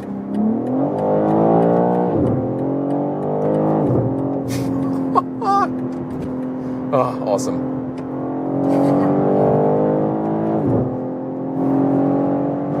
Blop, blop, blop. Wow, and now hard on the brakes. Wow, they deliver. Yeah, you can make your family father life so much more exciting with this one, definitely. Sometimes, it is quicker and also more efficient just to use the shifting levers here on the steering wheel. But it definitely has something, I learned driving a vehicle with manuals only. That's what you used to do in Germany. So everyone had manual cars, being the expensive one still and the cheap ones anyway. And it was always so much fun to click the gears in. Very annoying in traffic jam and so on, but for driving pleasure, the manuals are really cool. And this one still delivers some kind of manual feeling, although it's not one. You know what I mean? So that's definitely a cool thing to have. Other than that, if you would all put it to, you know, the normal civilized mode, or just if you shift up and let it roll, you can also more or less have the same 3 Series experience. The only thing you always feel is, of course, the suspension is stiffer. You have the adaptive suspension here, so it reacts also to the settings. So when you put it all back, yes, you still feel it stiffer, and also you have these large wheels. They make a huge difference. So no doubt you do lose comfort in the M3. So if you want the soft comfort or this compromise of sportiness and comfort, then you would go for the M performance model, the M340i. That would be the more clever and better choice in a way. This one here, more the choice without so much compromise. But yeah, after all, it's now available also as the touring form here. So you also have more everyday usability. And yeah, I feel you can still drive it as a primary vehicle with, again, some compromise to comfort, especially suspension-wise. Yeah, the seats here, I mean, you feel somewhat caged in, but since I'm not the biggest fan of the normal 3 Series seats, this is then, in that way, actually a little bit better to me, because I don't feel that I would have like less comfort here in these bucket seats. So, Leah, what do you say? You love it? You so love much it? fun, yeah. And I love it that she has a lot of fun. That is, you know, there's, you have passengers who start to be really nervous and maybe start to freak out and say like, stop the car, stop the car. Had it all. But there are also passengers who really enjoy it. And yeah, that's what you need at the car until this, right? What I actually love about this vehicle, especially like in general driving the 3-liter inline 6-cylinder with BMW, not necessarily that you put it in the lowest gear and rev it to the max, but just, you know, having it in high gear and then applying some slight throttle, and you just feel this slight rolling. You don't have like this extreme acceleration, but you know, hey, the potential is there, and just use the 6-cylinders, use the bigger displacement in comparison to a 4-cylinder engine that is just tuned. This one here, just use it in a higher gear and enjoy the fun also in a gentleman way, you know what I mean? Oh, this is awesome. Has such a great balance in the corners, so much driving fun, and at the same time I could be transporting a fridge back there, so that's of course the key to it. Do I have less fun than in the sedan? Not at all. Maybe even more. I mean, you could theoretically talk about weight balancing, and that this here might even be better for such a vehicle because there's a lot of weight in the front axle with the engine, and you could even argue that this one is better balance-wise, like weight balance-wise, and I have somehow the gut feeling that I even have a little bit more fun with this. I'm not sure if that's really like based on facts, but just on that gut feeling, you know, so definitely a very interesting aspect. Whew. Did you like that? Well, I did. The Audi RS5 Sportback.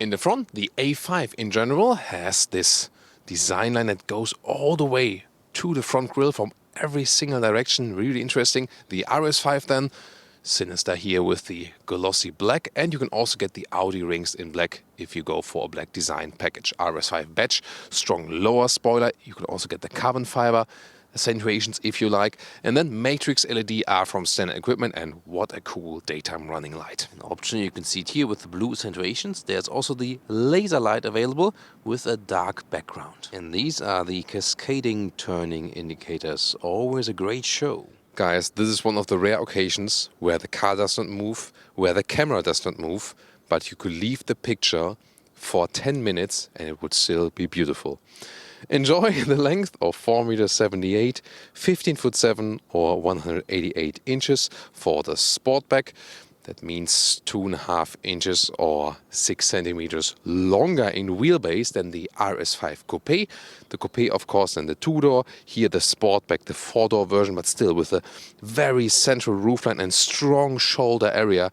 And I'm not sure if I'm the only car enthusiast who thinks about other things when seeing such a sensual and sexy shape of a vehicle. Okay. I don't know, it's a little bit weird, but maybe it's the same with you. RS5 badge here, then lower area here with the carbon fiber spoiler in this carbon fiber package. We get 19 or optional 20-inch wheels. These are the 20-inch wheels in black, really massive styling. 6,000 euros extra for the carbon ceramic brakes in the front.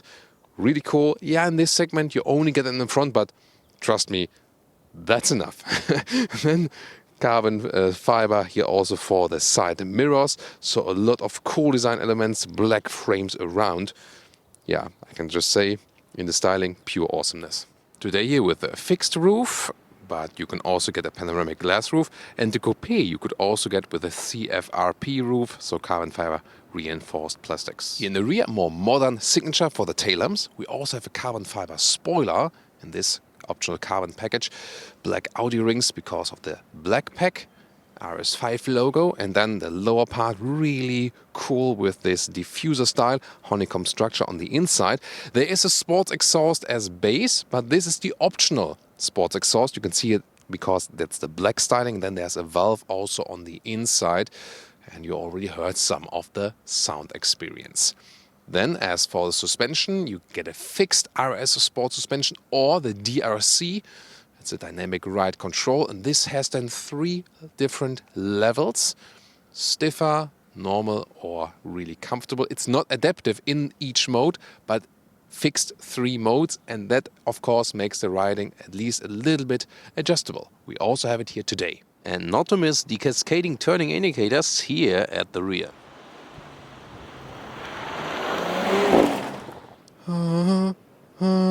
Yeah, there it is. The V6 2.9 liter bi-turbo, 450 horsepower, 3.9 seconds is the acceleration figure. Quattro all-wheel drive, but with a rear wheel bias. 40-60% is the standard distribution. I think we can live with that.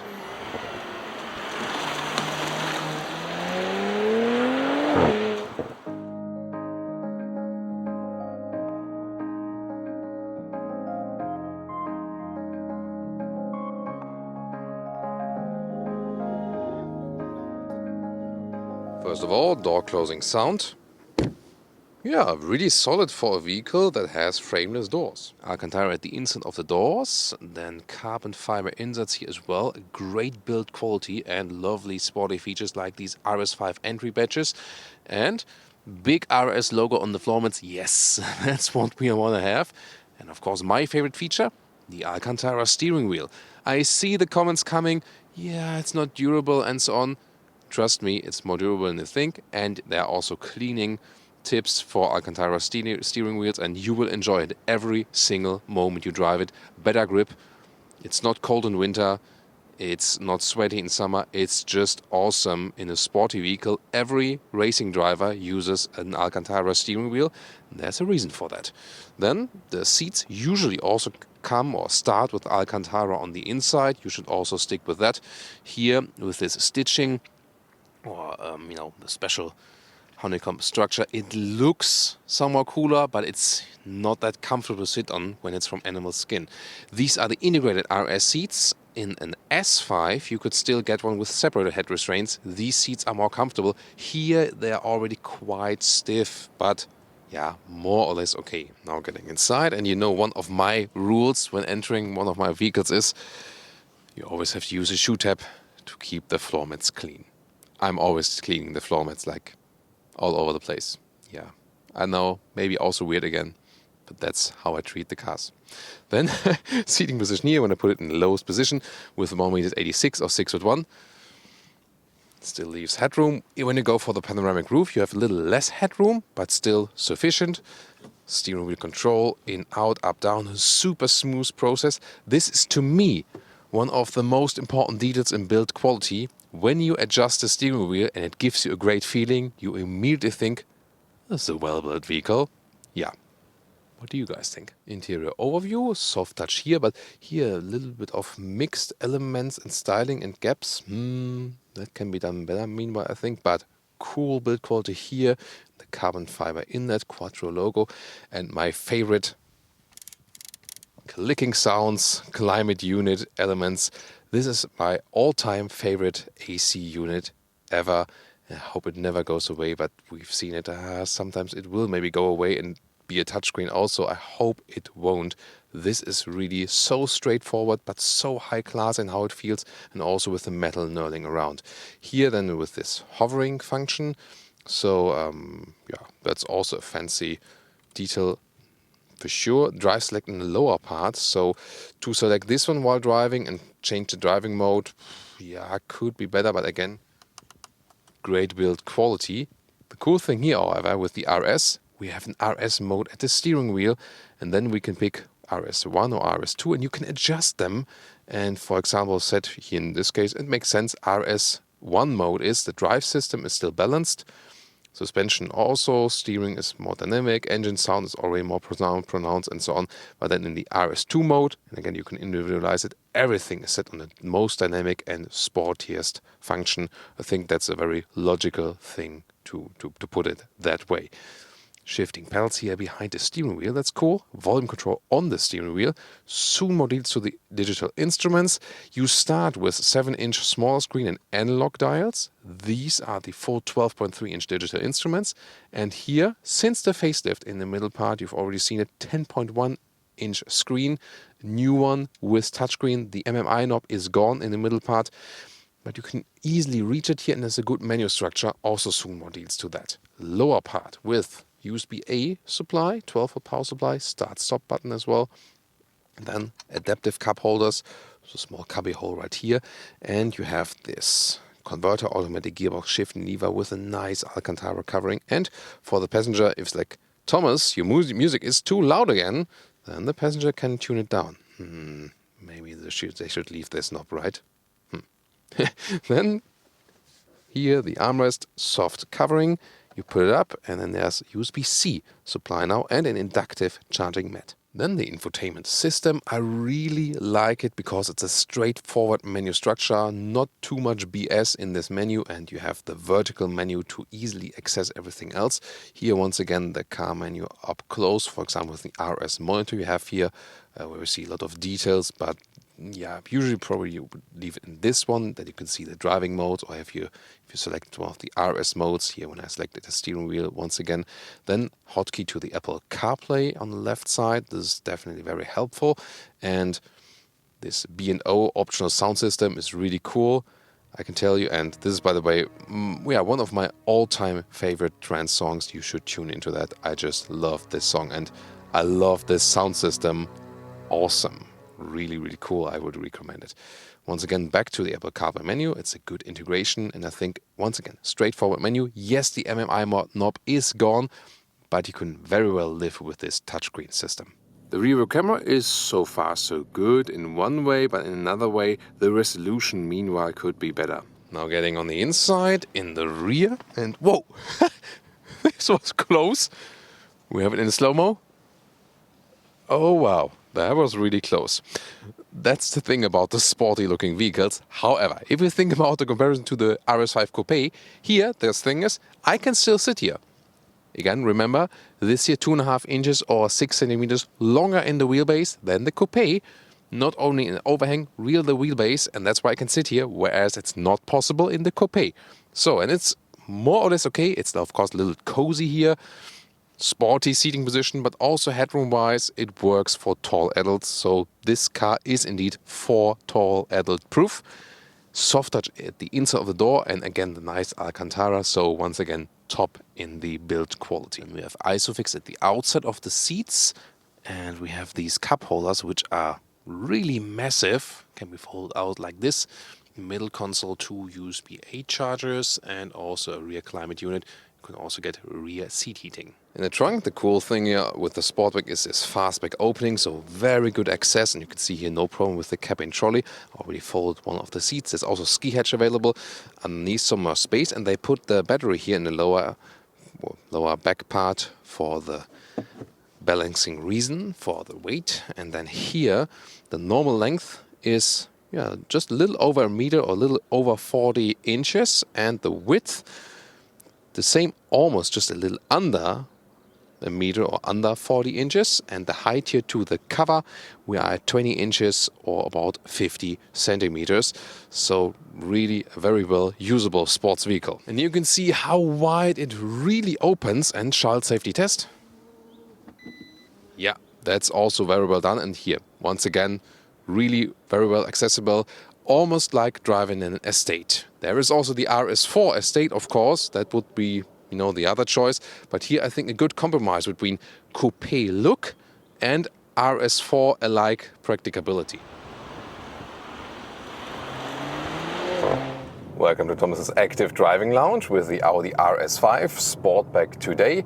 Soon the comparison, the RS5 Coupé versus the BMW M4. Here then we can use the Audi Drive Select, but of course in this case RS mode at the steering wheel, and it's not too wet yet, so we can even use the RS2 mode. Of course, please don't attempt, and we'll start at 35 kilometers an hour and see how it goes.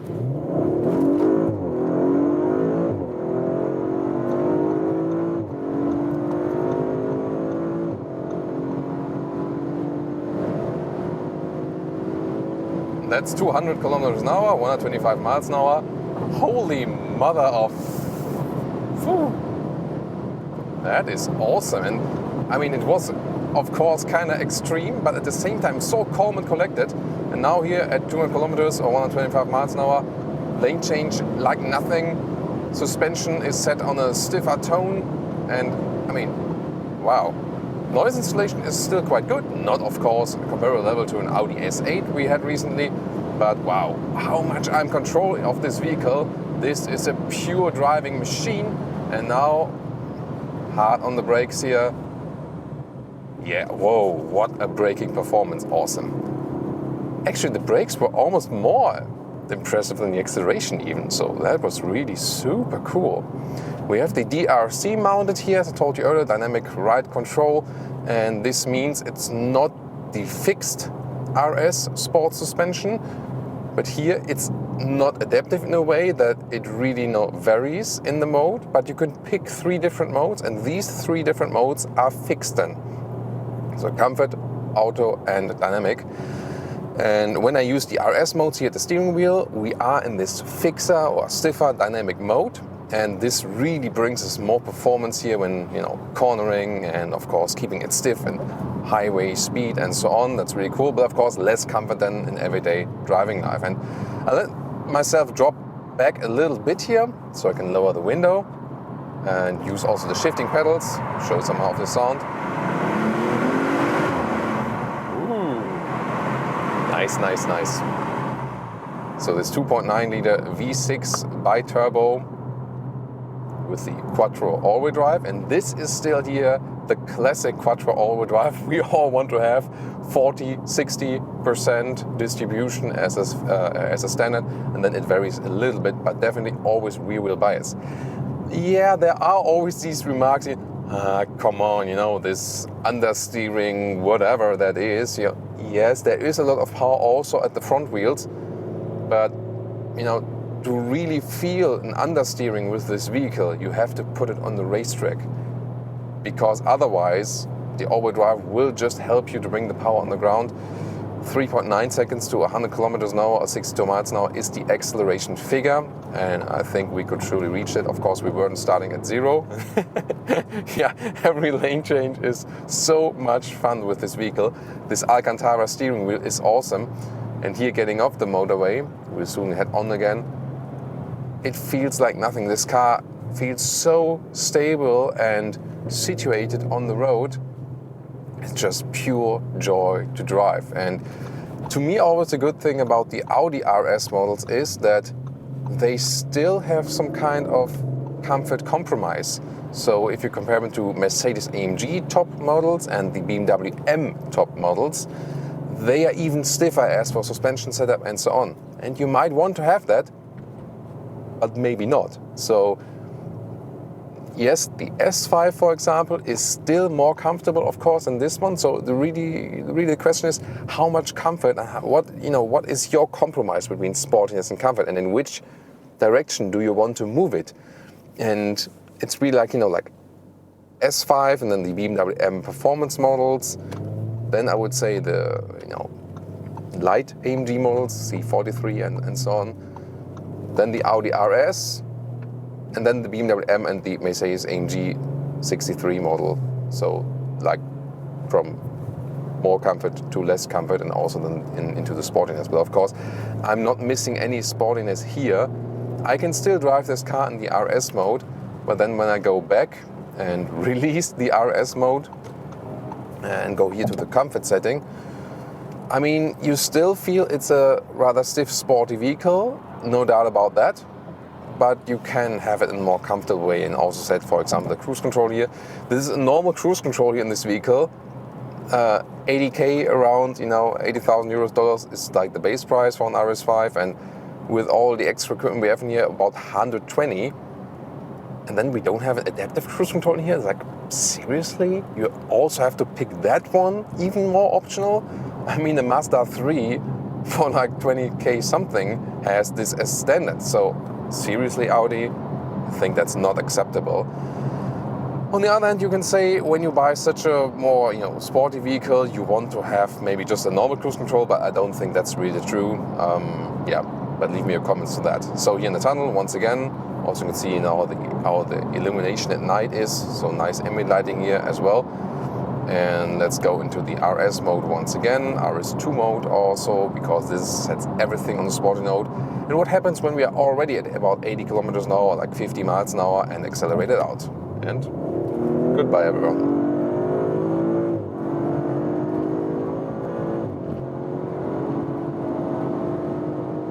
Hitting the red limiter. Now I'm gonna stop it again, 200 kilometers an hour in the corner.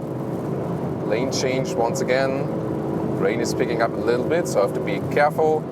This feels like being in the Eifel at the Nürburgring Nordschleife, definitely. Also the rain is fitting to that for sure. And how stable, how much I'm in control of this vehicle, it's phenomenal. It's really awesome. I love this Alcantara steering wheel. It's giving me so much control of the vehicle, so much balance handling. The interface between driver and vehicle is awesome. I have a perfect feeling of the steering command, the steering ratio, and the progressiveness of the steering. So I have a very fine-tuned feeling for what I'm doing. At the same time, I don't have to steer a lot. And that's really helping in both in sporty driving and also controlling this car in your everyday driving life. Because also easy to park this car in and out than with this kind of more sensitive steering. It's not that it would not be comfortable on longer motorway journey with the steering ratio here, but to me it's just perfect. One of the best steerings there is on the market, and it really tells you, go for it in the slalom. Yeah, always pay attention to your passengers, that they don't kill you afterwards. Yeah, sorry about that. Yeah, that's when you guessed in the RS5. So, and now some countryside driving. Look at that, 90-degree corner and 90-degree steering. I love that. That's how it's supposed to be. And I know there are always these discussions about the Alcantara steering wheels, like, yeah, they are not that durable and so on. And the hell with that. It's awesome, period. So, and even if it would not be that durable, there are cleaning guides for Alcantara steering wheels, no problem. It's more durable than you think, and every second you touch it, you feel it. No matter if in summer or winter, you are enjoying it, go for it, period. So now countryside driving, a little bit more relaxing. I can also, for example, release the RMS mode then, and a little bit more relaxing right there, comfort mode for suspension.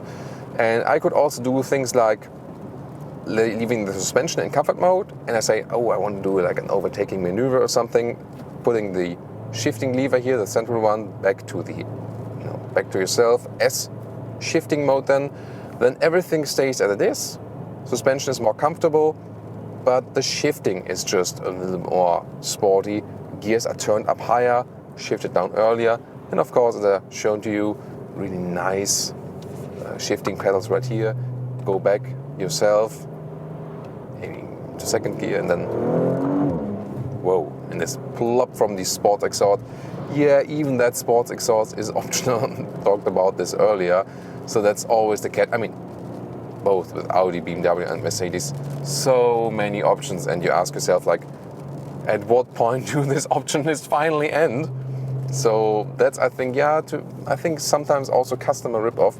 They should just offer more standard equipment. That would be definitely better. Oh, interesting old Citroen. Youngtimer.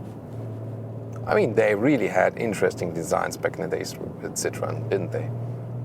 Whoa. Yeah, so I really have to say, great sporty driving on the motorway. Such a cool motorway vehicle. If you compare it to the bigger segment like Audi A6, A7, or even the A8, of course here you have somewhat less comfort, but you feel so much more agility, so much more balance handling and less weight. If you ask me, Sportback or Coupé, go for the Sportback. If you're not only using it alone or with two people, if you need that rear bench. And of course, this fastback opening is so practical, so you can have like a estate-alike practicability while having this driving experience here. And it does have a slightly longer wheelbase here, the Sportback, than the Coupé. Yeah, and therefore the Coupé also, feels a little sportier indeed, but it's not the world. It doesn't feel like a completely different car. So in most of the cases, I really have to say the more wise decision is to pick the Sportback, because this car here can still combine so much. Having the animal surface here on the seats, of course, makes it less comfortable when you stick with the base Alcantara option, at least if that's the case in your market, if they offer it. It also will give you a little bit more comfort. And of course, the seats you have in the S5 as standard are more comfortable than the seats you have in the RS5. So at the end of the day, if you ask me, Coupé or Sportback, yeah, I love the design of the Coupé, but Sportback it is. And if you ask me, RS5, M4, or then the C63, yeah, really tough decision. We do have, again, the comparison very soon, M4 versus RS5 in the Coupé version. But to me also, this car feels more suitable to a customer that drives it every day. That's also why I would probably lean to that. Yeah. What was that? It was like this Corsa accelerating on the hill and having wheel spin. I had the impression that way. Yeah, and then what about bigger or smaller vehicle? Here, definitely lighter, more balanced, sportier handling. Then also question what you want to do with the vehicle. So, what a great performance. But of course, as the pinnacle of our driving part, what is still missing? Yes, driving up Autogefühl peak. And that is to come right now. Oh, there's one more tunnel. What can we do in the tunnel? Oh, there's a tuned MX-5, like a underground MX-5 behind us. Want to give him a show?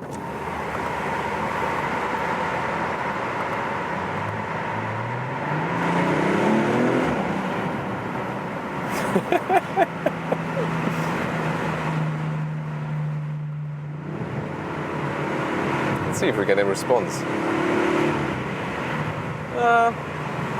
Doesn't feel like giving us a response today. I mean, doesn't have to. So, now we're approaching our famous riding up the hill. We always do that with performance vehicles when we have the chance to in our surroundings. This will be a lot of fun, definitely. So, here we go. Shifting back a gear. I keep it in the manual mode now. So you hear that? I can turn up the gears a little bit higher. RS2 stiff suspension mode. Wow, plop, plop, plop from the exhaust. Now look at that steering. I can really keep my hands on the steering wheel all the time. Great automatic gearbox. Yes, a classic converter gearbox. I just prefer it.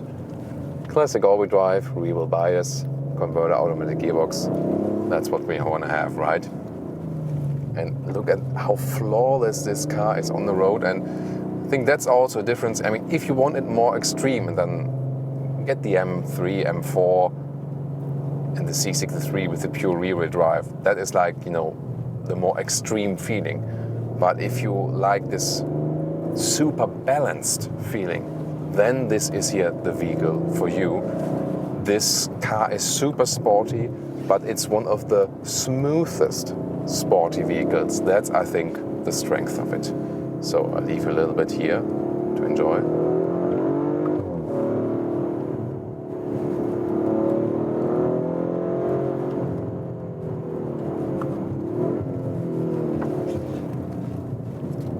And now, how much understeering do we really get? Let's see.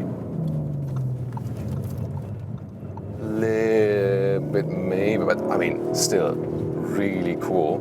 Of course, we cannot accelerate it out that much and then have like rear wheel spin, but still. Yeah, it's really very, very well done. What a joyride. And I hope you enjoyed it as well.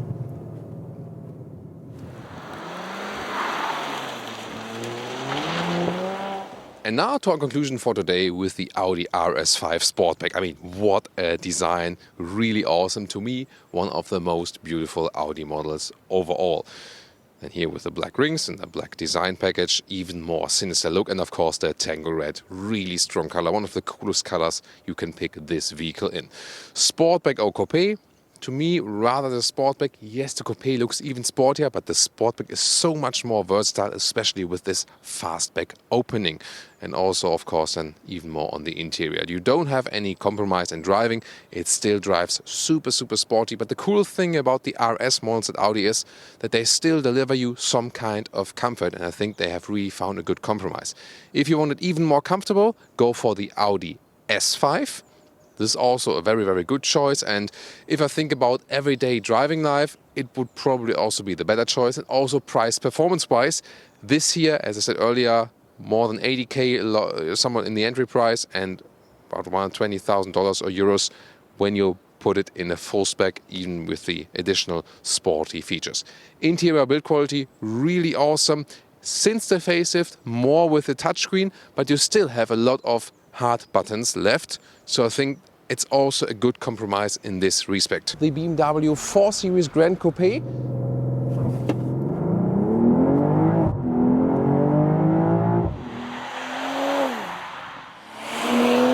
So today, the BMW 4 Series Gran Coupé, new generation, as the M440i xDrive, the sporty version. You can see here the huge double kidney, which is wide and high. Yeah, and this has split so many opinions since the release of that one. You can see here this is then a high gloss black finish with this shadow line package. Otherwise it would be in cerium gray here in the M440i. Headlamps, LED Ascender. This is the adaptive laser light with the blue accentuations. And you can see a very interesting daytime running light. If you have the base LED, they are not that, you know, curved around right there. Very strong lower part, and Aventuri red is the vehicle color for today. The length now 4.78 meters or 188 inches, 14 centimeters or 5 inches in length growth. Yeah, and half of that is like the wheelbase now, so you will have more legroom. That's very important. Here you can see the wheels go from 17 to 20 inch. And these one here are the 19-inch wheels, the brake calipers here for the M440i. And when you have this shadow line package, then you also have the black mirror caps and also here the black outline around the windows. And you can see a very sexy stretched roofline right here. Integrated door handles. Let's already open them right now for you that you can see that. And they actually give you a good feedback, and door closing sound is not that, I would say it's okay, you know, not that bad, but also not super good or something.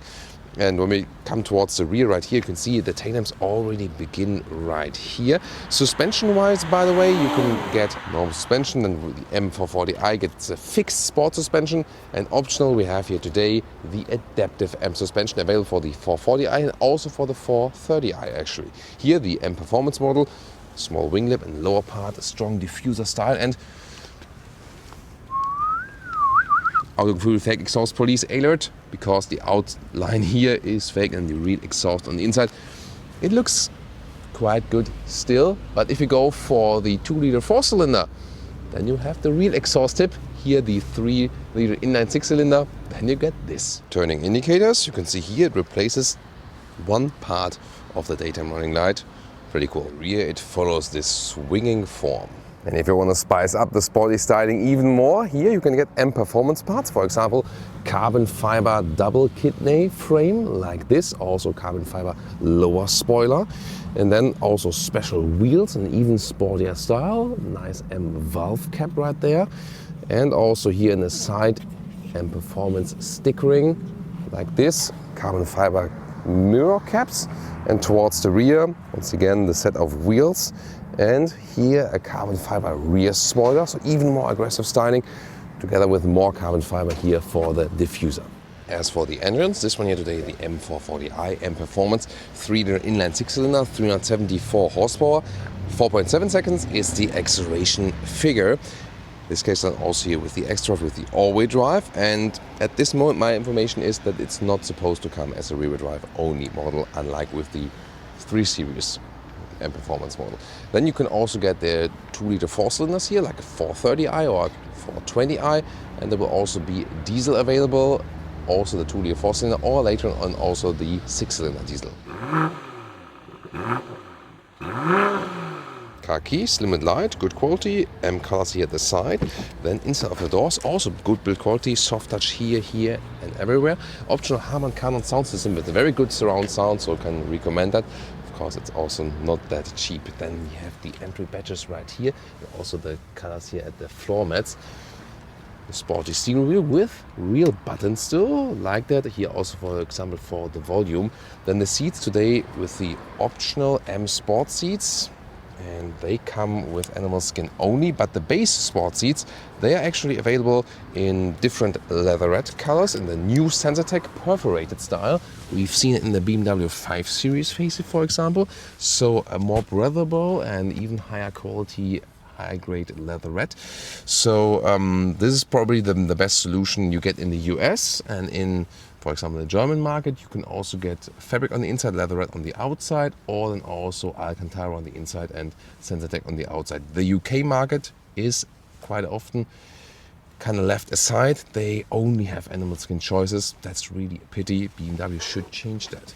Then steering wheel up, down, in and out, like this, smooth process. And with 1.86 or 6.1, still enough headroom. From the whole seating position here, compared to the 3 Series, kind of similar. Clean design for the interior overview. You would start with a setup of 5.7 on the left, 8.8 on the right for the base 4 Series, and then option here 12.3 inch on the left and 10.25 inch on the right. Soft touch here, nice setup right there, and then also still with a manual climate unit, so good to control. OS 7 here, the software. Let's take a closer look. So I really think this is a good software version here. You can very well control it, directly know what you're doing. You can also control it here from the lower part, have a hotkey for the map, for example. It's very responsive. The new OS 8 by BMW, we've seen in the iX or the i4. Don't like it that much. It would to me be a reason to stick with the combustion engine model, because then you still have the kind of older software generation here, which is to me more suitable, just easier as for the input. Then here in the lower part, still a manual volume knob, some hotkeys here. They are also left out in new BMW versions.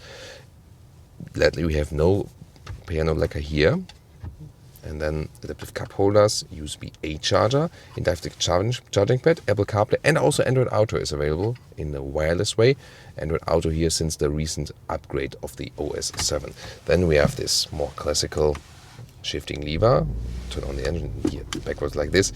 Left side for the manuelle Schaltgasse, the manual shifting unit, so to speak. And then you can also shift like this, but also at the shifting pedals at the steering wheel. And here once again, nice metal knurling around this multimedia control unit. So this is all classical 3 Series and so on, and the same is kept here for the 4 Series. Let there be light. And there was light. Digital instruments, they are very clear to read, and for example you can also switch here to the map view. You have to control that in the infotainment system, and also when you change the driving modes, they also adapt accordingly, so it's actually quite cool. Head-up display is always a good option and also gives you some GPS arrows, even some more sophisticated view when you approach the next intersection. What about the voice input? Hello BMW. Hello BMW. Cancel route guidance. I've ended the route guidance. So that is one voice command that works. Well, more wheelbase should mean more legroom, but the thing is, still, when you get in the rear here, and we same as a result with the i4, yeah, for 4 tall adults, I mean, I hardly fit in here, so to put my spine a little bit more down with one waist 86 or 61, and also I'm hitting, the back part of these sport seats. Maybe with the normal seats it's a little bit better if you don't have these optional sport seats here, but still very cramped here in the rear, and also with this huge middle tunnel. That's the thing. So yeah, it's practical with the trunk. You can see it very soon, but everything here, I feel a little bit misplaced here with my size in the rear.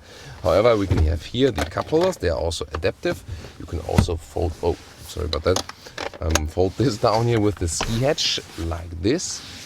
Also the seats from here, so that's actually possible. And what's really nice are these special, again optional seat belts here with the M colors. Now comes the best thing about the 4 Series Gran Coupé. This huge hatch, so you can easily load things in and out. So that's actually no problem. You can see here our sample luggage.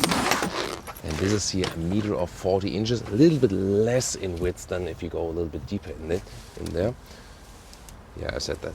Then here, also 1.40 meters. So that's actually a good result. And below the cover, that's here 50 centimeters or about 19 inches. So that's actually really good.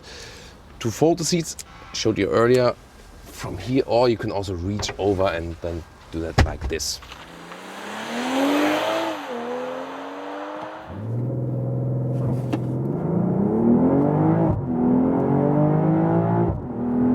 Look, 100 kilometers an hour, 62 miles an hour. Wow, great acceleration. 4.7 seconds here for the M440i X-Drive, and very smooth also because we have this all-wheel drive traction, of course here then on the dry road, but since we're on public roads, put in the real ESC again and also normal shifting mode for the moment. Yeah, because this car can do both. You can cruise in a very calm way, but you can also attack it all the way. This is the compromise that this car has here in this M Performance version. Steering feel is very loose here, especially in the comfort mode. So this is rather for, let's say, running straight, But when you go to the sport mode, then you have a little bit more feedback here. And this is actually quite notable and also a setup that I would actually recommend. And now let's get on the motorway. Let's go to the sport shifting mode once again, and also in the sports driving mode. So, and when you punch it down, great sound from the 6-cylinder. Oh, you lift the throttle and blop, blop, blop from the exhaust. Really beautiful note. Getting to the middle lane, and let's now test the other features. So we go normal here, cruise control, put the assisted driving when you have the most sophisticated assistance systems pack. Then cars being kept here in the lane, and if I, let's say, provoke it, for example, here to the side, see here, the car does keep me in the lane, and it's a very smooth process. So really very well developed here. So longer highway turns and so on, no problem at all. The comfort from the suspension is also excellent. You have the adaptive suspension here, and that means when we were in that sport mode earlier, it's a little bit stiffer, and here in the comfort mode, well, we're still in the sport mode. Sorry about that. That's the point actually. Even in the sport mode, yes, it is a little bit stiffer, but still it feels comfortable, like we would still be in the comfort mode. Let's go to the comfort mode here once again, and then still has good characteristic, but just a little bit softer than from suspension. So that's a good thing that you can really vary that. Due to the longer wheelbase now, if you compare it to the predecessor, it also is a little bit more subtle or grounded on the road. So gives me a very sophisticated feeling. The only thing here with these M Sport seats, they are very, very stiff and yeah, definitely not that comfortable. When you stick with the base sport seats, you will have more comfort. And if you have the possibility, for example, in some European markets, like the German market, with the fabric or with the Alcantara surfaces, will be even more comfortable. But the new SensorTech, the new perforated SensorTech that you get in the US, will also do a great job. We've already had it in the BMW 5 Series, for example. Noise insulation also very good here at 120 kilometers an hour. Yeah, some 70 miles an hour. Very silent here on the road. How different does it feel from the BMW 3 Series? Not that different actually. Same wheelbase. It's the rear hatch that is different actually, and that is actually more practical. So this one here looks more fluent, more sensual than the 3 Series. At the same time, it's more practical. So that's actually a very good thing. Here now, unlimited speed, and what we can also do, even if in a comfort mode, this M Sprint mode means I press and hold the left shifting pedal and you'll see multiple gears hopping back.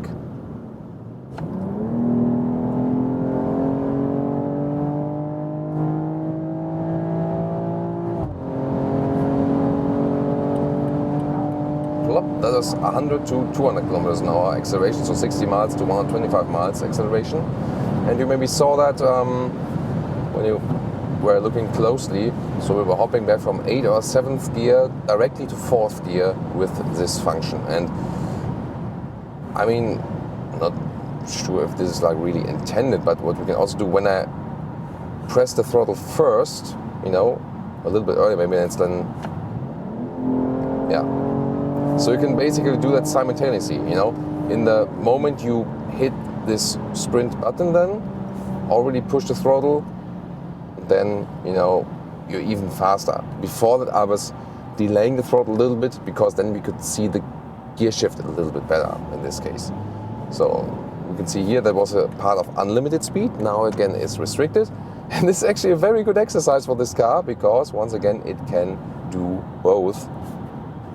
Feeling perfectly fine here with cruise control and 120 kilometers an hour. And then at these minimum speeds, you can also score some 8 liters on 1 kilometer, so 30 mpg US, 35 mpg UK as for the fuel consumption. But then you always get the great performance from this inline 6-cylinder with a very nice sound. Not too exaggerated, but at the same time, it just gives you this very natural feeling. We have driven the BMW i4 already. You can also check out that review here on Autogefühl. This is the electric version of this one, and they do feel similar chassis-wise because they share the platform. At the same time, they also have notable differences. So, it's not a pure electric platform. That's why we're also driving the combustion engine here today. And this, I really have to say that in this case, the inline 6-cylinder still fits a little bit better to the vehicle. The i4 has more spontaneous, acceleration just from standstill, for example.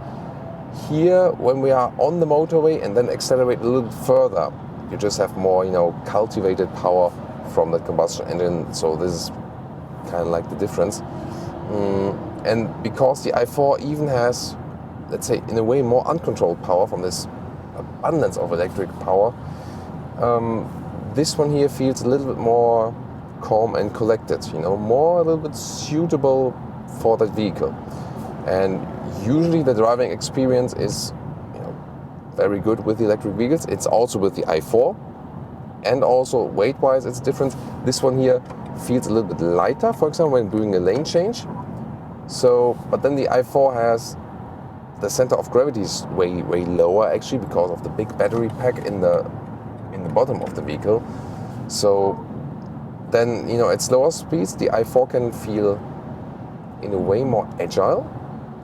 But then when you are in some corners and drive a little bit faster, when you have more weight, then it pushes you further out of the corners. And that is not happening to the same extent here with the combustion engine model.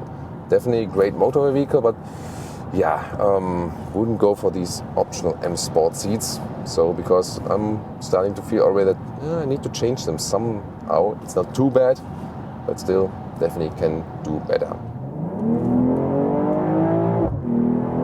Oh, yeah, in that sport mode, the shifting process, like a bam, bam. That is really hammering more in, whereas in normal comfort mode, it's more like more smooth transitions between the gears. So by the way, this is a sign in Germany that 80 kilometers now is just when it's wet. When it's dry, you can drive 100. That's the normal countryside road speed in Germany. So this is also where the sky is super at home. So really nice to just cruise this nice landscape and so on. The steering feel here, yeah, you know, I'm not the biggest fan of the 3 Series platform steering feeling. Told you that many times. In the i4, to me, it was kind of the worst in this connection to the very powerful electric drivetrain. Here, I really have to say, at least when you are in the sports mode, it has some more feedback, but I think they should still work on the natural driving feeling of that steering characteristic here. Nevertheless, it's a lot of fun here to cruise this car around. Also from standstill. When you have an accelerate out of corner. It is all-wheel drive, yes, but you still feel that it has a rear-wheel bias, so it comes around just a little bit. It is, of course, different as well when you have a rear-wheel drive only model. You know, you can also say like, hey, I don't go for the sportiest model here to still have a more purist rear-wheel drive feeling. And that's actually a very good argument. This one here is already very expensive. Yes, there's even the more expensive true M4 above that, but hardly anyone will go for that actually. And it's only available as the Coupé, of course. But yeah, the thing is really, should you rather go for the things? Here we have the six cylinder. You know, in the other pure rear-wheel drive models, yeah, then you have the 4-cylinder. But then again, you also have the choice of, well, I'm not sure if it gets in the European market, but US markets, they also offer, for example, also in the 3 Series, some 6-cylinders with rear-wheel drive. That to me would then be the best combination actually, because it just offers you the most fun. Here with the all-wheel drive, of course, you have a little bit more traction, especially than in winter times when you have conditions like these. Launch control, race start.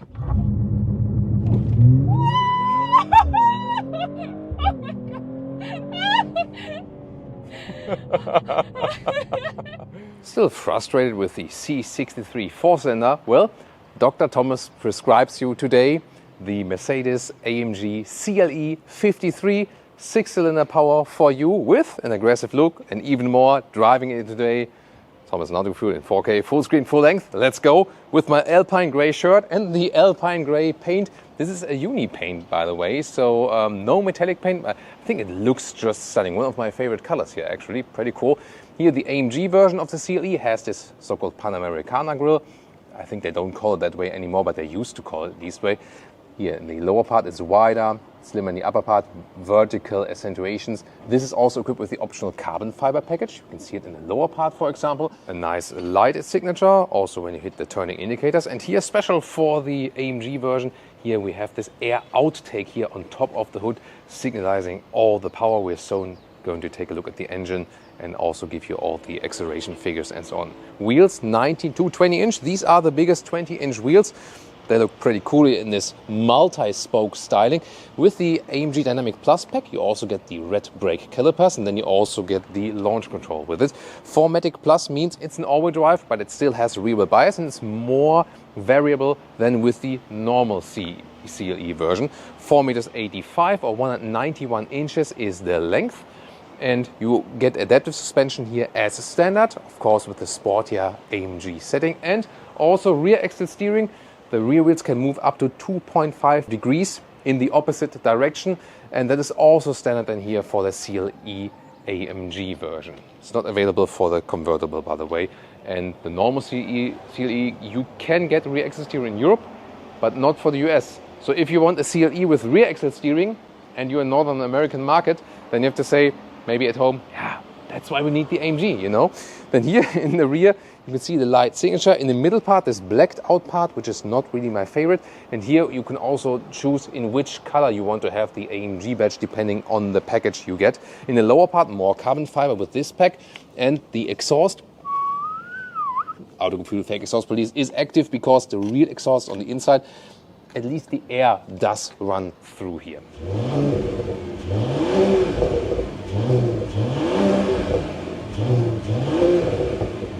A normal Mercedes CLE now, which is kind of like this merging of C-Class and E-Class Coupé or convertible, already comes with a CLE 450.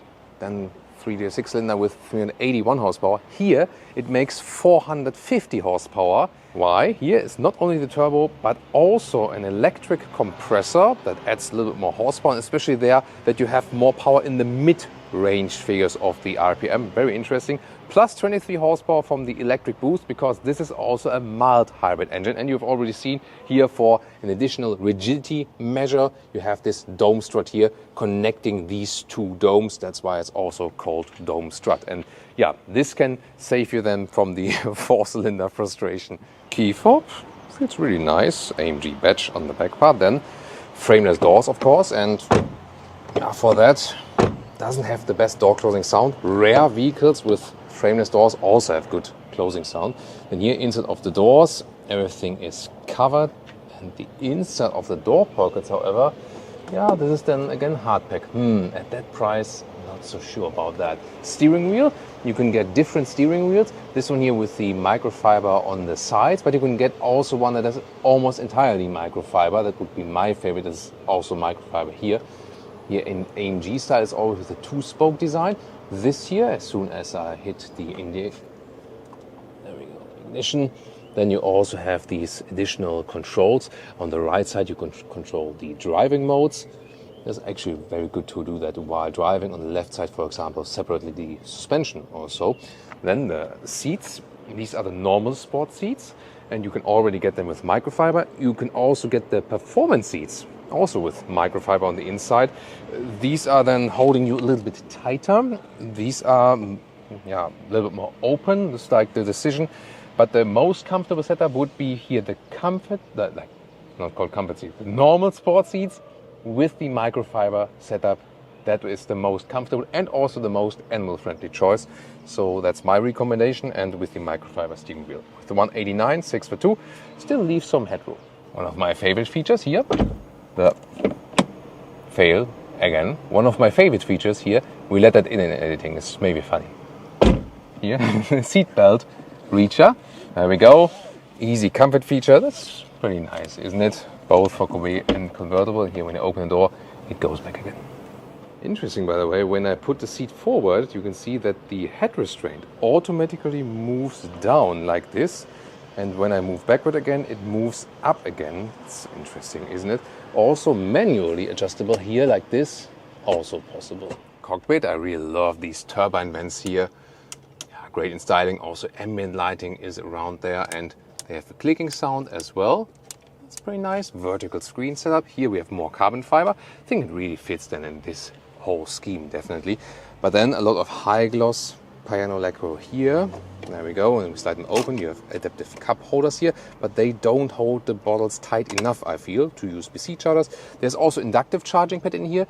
That is also cooled, so the phone doesn't overheat. I think that's a great idea. Then split opening here, more USB-C and space underneath, and the opening and closing sounds are actually quite nice here overall throughout the vehicle. Also here the shifting pedals. They give you really great feedback that makes fun, or is fun, to shift and on your own. And you have this really racy-alike position here. The question is it also as much fun to drive like in the C-Class? Because the technology of this vehicle is more C-Class. The price is more E-Class. And the length is also more E-Class Coupé. So the question is, when it's like larger and everything, does that mean less fun in driving? We'll find out today. The screen itself here, in the vertical orientation, the volume can be adjusted right here, but I usually do it at the steering wheel, then with the swiping, #capacitive BS, and the climate unit always stays here in the lower part. The car internal GPS is also well usable, I have to say. And what they have also done here, installed the recent software version, so you have this, like these bigger tiles now where you can easier select between the different modes, and you have special AMG performance gauges here. Then you have these telemetry data and also this famous new IWC analog digital clock, so to speak, the stopwatch here with the animation. But usually I have the feedback that people want the real analog clock here in the vehicle. What about you? Tell me in the comments. Test seating here in the performance seats, this also with animal skin, and yeah, it's even stiffer. It has more, you know, shoulder support, however.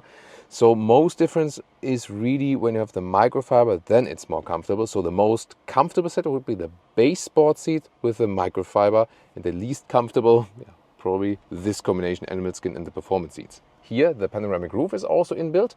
There is a normal shade, and then you can have some kind of compromise between coupe and convertible, let's take it that way. So there we go, because this is still a panoramic roof you can actually open.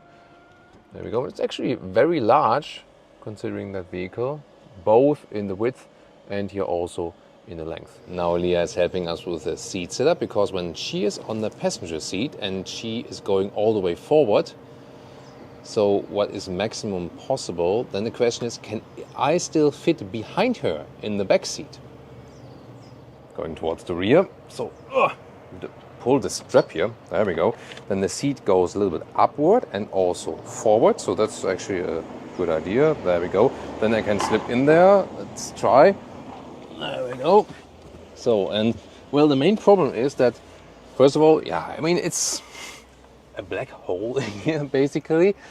The rules of gravity do still, well, the rules of gravity also count in the black hole. Just, yeah, the rules of time are different topic. So, well, with 189 642, I do hit the ceiling with my head. So the thing is, here on the driver's side, I could not sit here with my legs when I'm sitting myself on the driver's seat. So it's not enough space for 4 tall Ls, but is there enough for 3? Let's move over to behind imaginary Leah. And this is working actually. So when Leah is sitting on the passenger seat, then I could sit behind it.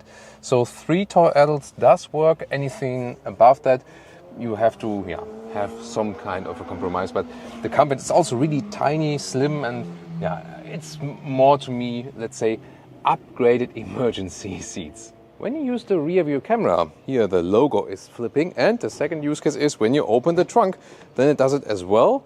There we go, 420 liters, and this is 1.40 meters in width, and this is wider in the very front part and a little bit more narrow in the back part. See here, the cabin trolley fits in also in a vertical way, and the length here is about 1 meters and 8 or 42 inches. But here, look at that, deep in there, this is a hard plastic covering, and I think it's not the real premium approach, is it? And I would like to release the seats from here, actually, but that's not possible. I mean, it's... Leah's laughing now. Yeah, I mean, it's even possible in the convertible, but it's not possible here in the coupe. Why is that? Underneath, by the way, there's some more space, and also this Mercedes shopping basket. That's actually a nice idea, but why the hell is there no release for the seats here? So, yeah. Gonna have to go around. Now, ghost releasing it for you. This is, by the way, 2/3, 1/3 split, but the middle part is also possible to fold it down separately as a ski hatch. So, there we go. Then now, yeah, that's actually still well usable. Launch control, race start.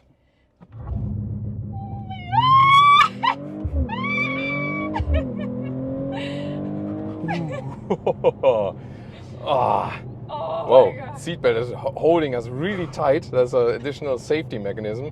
Yeah, the Leah meter was off the scale, also due to the sound. Yeah, that is more extreme than with the CLE450, definitely. Although in the, you know, just a pure acceleration figure, you don't have big difference. This was uphill, by the way. It was 0 to 100. Wow, very impressive, pretty cool, and adrenaline gets going. And also here the steering, nice input. I want to take you on this perspective here as well. You can also see Leah's reaction that he's actually enjoying it. So yeah, when the vehicle is well designed, also the passenger can enjoy fast and agile driving. So I'm really happy here with the steering input. See here, very precise, going in the corner, on the gas, Sport Plus mode, accelerating out. Nice 6-cylinder. That's also just has more character than the 4-cylinder actually.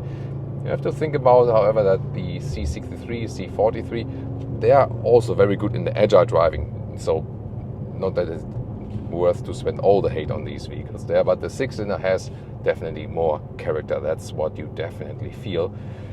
And I really think that here in the AMG version, the CLE is actually better than the normal CLE450, because the wider track and the little sportier setup fits the vehicle very well. It feels a little bit lighter than in this setup. Yeah, here the motorcycle drivers are also taking that route here. At the same time, when you go to the comfort mode again, for example, you have almost the same comfort, you know. And yeah, price-wise, it really more depends on how you spec the vehicle, and easily to switch the drive mode at the steering wheel directly. And this here, like following these corners is so much fun. Love that. Sport mode.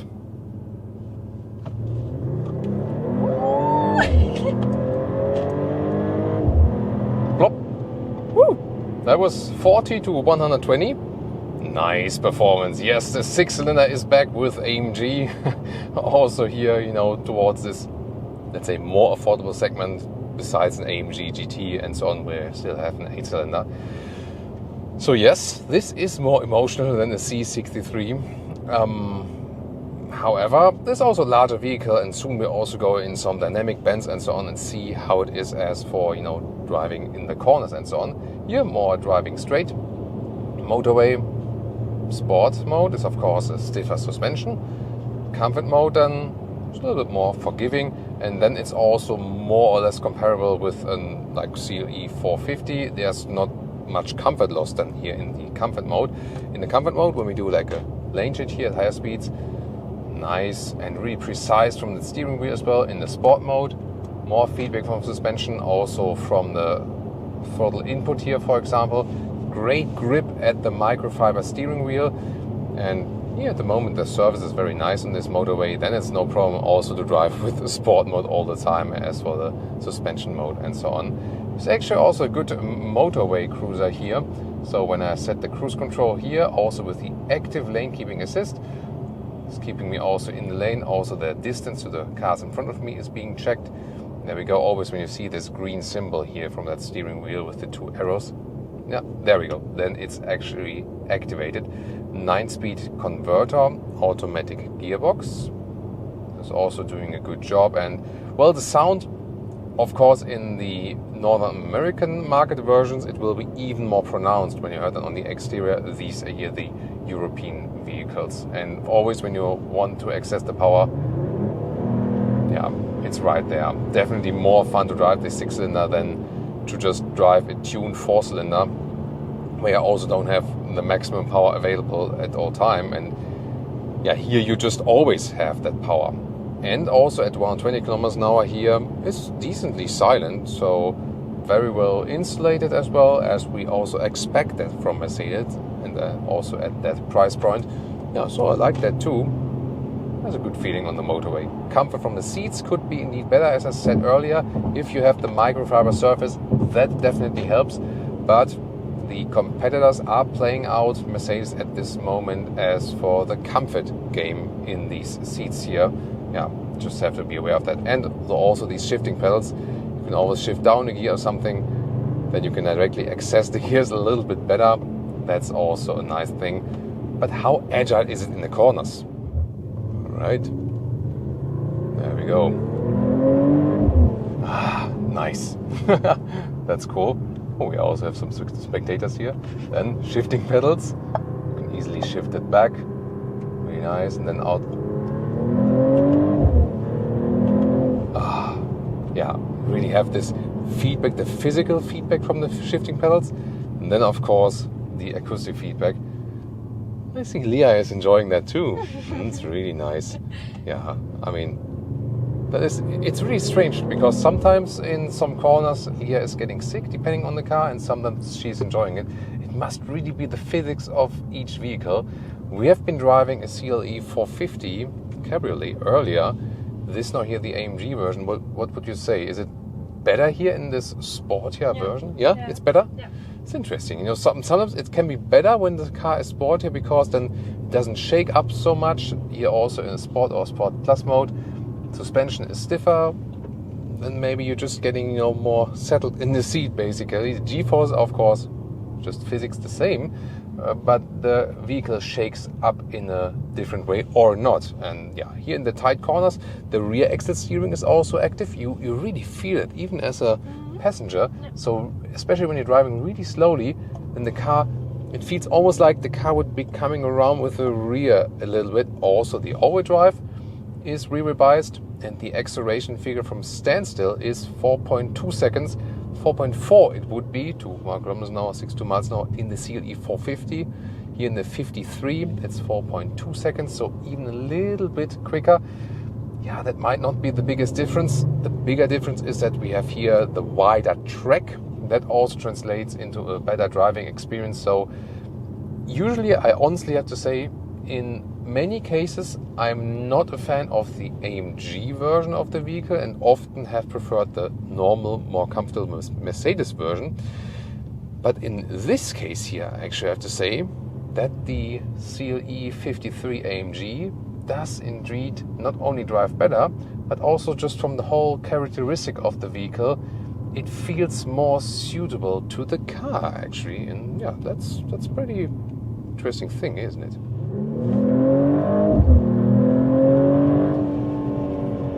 Yeah, or what about that?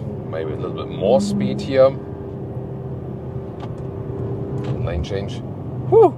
Yeah, that gets your adrenaline pumping, doesn't it? You can also drop the speed again.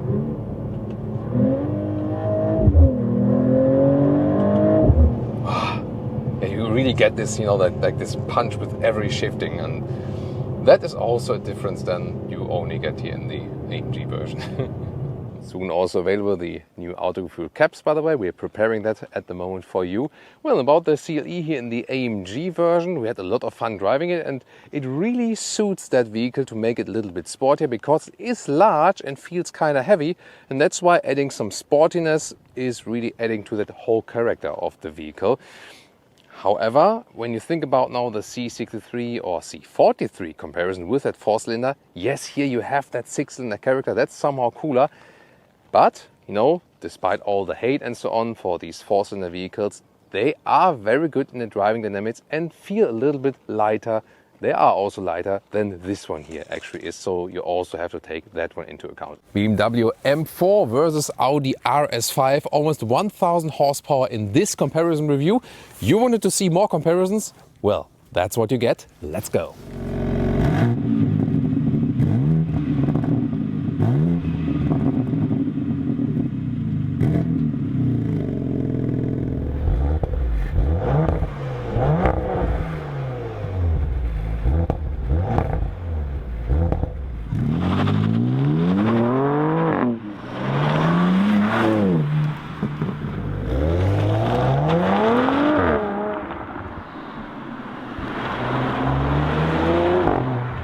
Well, it's not too easy to get out here when we park the cars directly next to each other. But the cool thing about coupés here is you just lower the window, can get out like this in narrow parking lots, and then usually have this comfort close function. So you hold the close key and then the window goes up. Yeah, and then you're in and out in an easy way without damaging the other precious vehicle. Please subscribe to us if you haven't done so far and leave us a thumbs up if you like this video. Here, right or left, the BMW, yeah, clearly Thomas blue color for me. I'm also wearing the blue jacket, but it doesn't mean that I'm biased towards the BMW. Let's see how that one turns out. Double kidney, huge vertical and horizontal, really big dimension. But if you compare the Audi, I mean, this is also a big front grille, so yeah, meanwhile we know that this is a very large one. Headlamps start with LED with both vehicles. However, here optional the laser light at the BMW, but this is not the laser light. This is the base LED for the M4, and there you see the daytime running light is also not that accentuated. It would look, a little bit more accentuated than with the optional lighting. And carbon fiber package we have here today for the M4. Whereas with the Audi RS5 we have a little bit more angular Audi design look. Matrix LED is standard here, and optional there is the laser light in this vehicle here today, and also with the carbon fiber package. Huge front grille as well, black accentuations, high gloss black, and this Ur Quattro quotes from the first Quattro vehicle by Audi, this design, but it's it's closed here in this case. Well, what do you think? What would be your first design pick when looking at this front? Really looking forward to your feedback. what an exciting episode. I mean, Autogefühl means car feeling, and surely these cars do fit to our main channel slogan. 4.72 m or 186 inches in the length for the Audi RS5, whereas we go 8 centimeters or 3 inches longer with the BMW M4. But definitely both in the very same segment, so approximately the same. Also pricing wise, approximately the same. You start less than 100,000 euros for both vehicles, and with more extra equipment, both over 100,000 euros or dollars. Whereas the M4 is a couple of thousand euros less expensive actually. Interesting. Wheels start usually with the M4, 18-inch in the front, 19-inch in the rear, and then optional 19-inch in the front or 20-inch in the rear for the M4 competition, for example, as standard. Here, however, winter tires, 19-inch front and the rear, in case you wonder. And when you go for the optional ceramic brakes, we have them here in the front and in the back, whereas with the RS5, when you go for the optional ceramic brakes, you only have them in the front, but then they're of course also less expensive. Well, it looks a little bit small than for the normal brakes in the rear in comparison then. As for the suspension, it's interesting, both start with a fixed sport suspension, and if you want a different ride or more comfortable ride or more variety between sportiness and comfort, here you can go for the DRC. We also have it here today. That's a dynamic ride control, and then you can have 3 different settings from comfort, normal and sporty, whereas with the BMW M4 the option there is an adaptive suspension that also has settings, but is always within the settings, varying between. So suspension wise it sounds like it's more comfortable with the M4, but effectively driving wise we really have to say the M4 feels stiffer. But more of that in the driving part very soon. You can get a carbon fiber roof for both vehicles or a panoramic roof. Here in this case today we have a carbon fiber roof for the M4, whereas we have a just closed roof for the RS5. Let's get towards the rear. This is really interesting. Both have a carbon fiber lip then here in this carbon package, and a nice LED signature for both vehicles. Audi once again more rectangular design, whereas the BMW a little bit more central swinging lines here, and in the lower part both with a huge diffuser. And with the BMW M4 we have 4 pipes here, very visible. And with the Audi this is the optional sports exhaust. Here you can see with the black pipe 2 big pipes, but on the inside they're also split and you can clearly see the exhaust valve.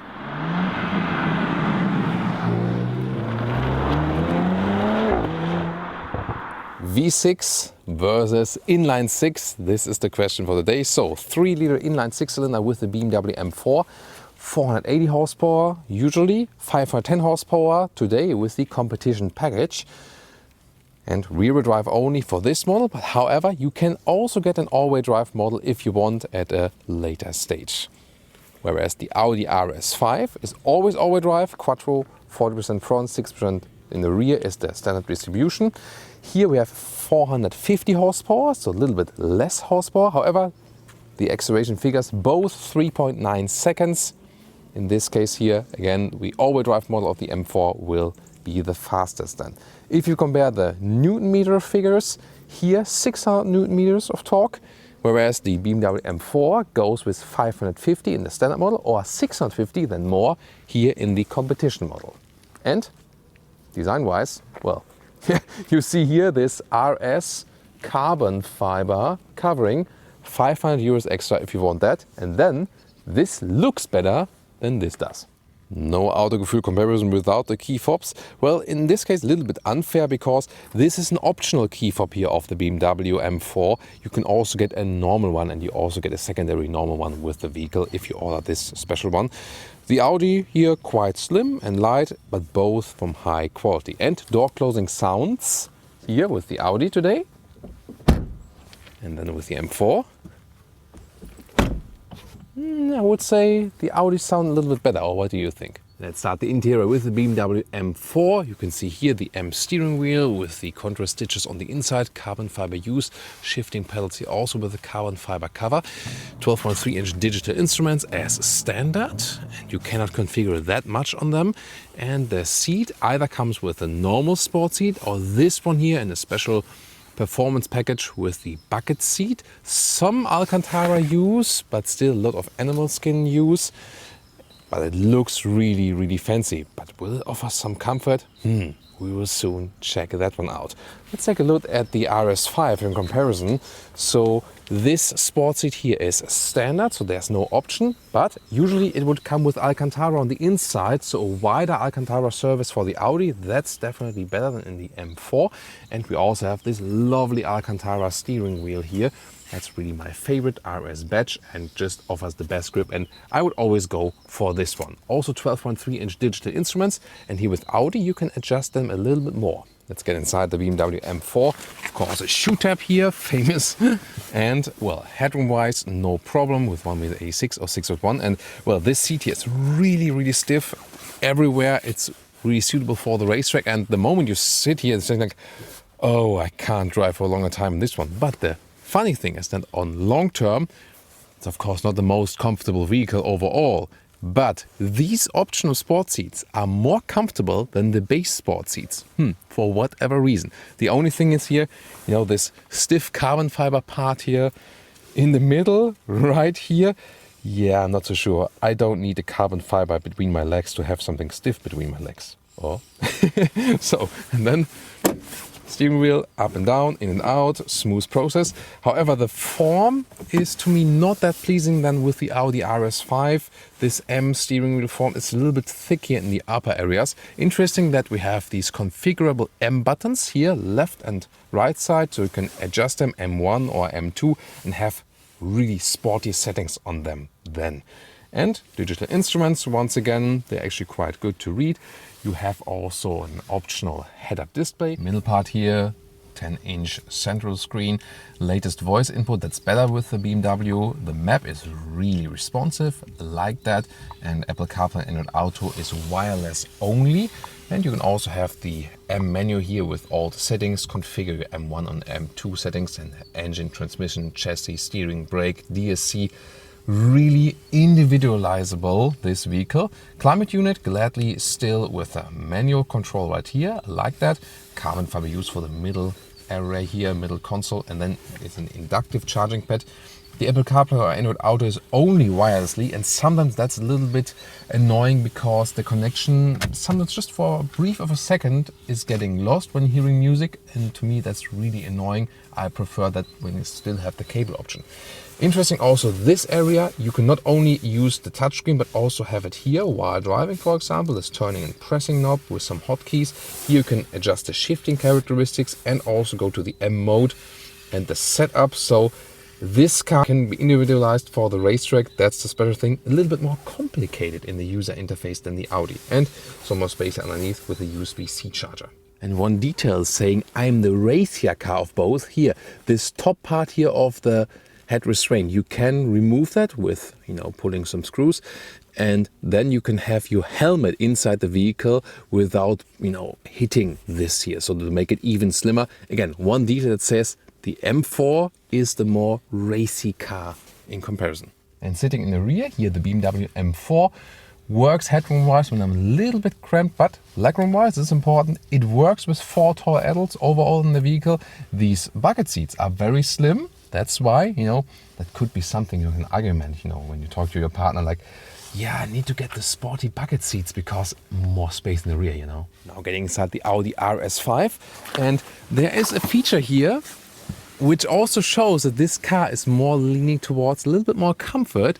Well, you remember with the M4, we could, you know, put out a part in the head restraint to make it racier for wearing a helmet on the racetrack. That's not possible here, but what's possible then here is, close the door, and then here there's this seatbelt reacher, so you can easily get the seatbelt. That does not exist for the M4, and that again shows, you know, these small little nuances make the difference, where the RS5 goes a little bit more in the comfort direction and the M4 a little bit more goes in the racy direction. Sitting here in the RS5 is also a big difference. You sit higher, of course, especially if you have the bucket seats with the M4. In these standard performance seats with the RS5, you feel you're just higher, not that low on the road, and that again speaks for this, you know, small difference. Steering wheel, I love the Alcantara steering wheel, up and down, in and out, and to me it has the better size. It's smaller, it's slimmer, The steering wheel is racier. The Audi Virtual Cockpit 12.3 inch is fancier. You can still get analog gauges here as standard, but you should go for these ones because then you can have the map all over the place or just in this view. So you're just more flexible with that, and it's also a very crystal clear view. And also a head-up display is available. Then in the middle part, a new 10-inch screen since the facelift of the RS5 Coupé both, and also for the Sportback. Easy to control, touch only, but the user interface is really straightforward, and you can also individualize your RS buttons, for example, because in the RS mode, which you can set on the steering wheel, you can go to the Audi Drive Select, and then here RS1 and RS2, and there can also change the different settings. So you know, like a similar system than BMW is using, just that you have one RS button for that on the steering wheel. GPS is also really responsive and a clear display, and Apple CarPlay and Auto is here available both wirelessly and with a cable. And well, sorry BMW, but this is the reason why the Audi wins for me in the interior. Yeah, I just love this AC unit. What a nice sound when turning it, and it's just so easy and straightforward to use. Yeah, and this is also quite fancy with the hovering functions right there. So to me, the Audi overall a more straightforward user interface.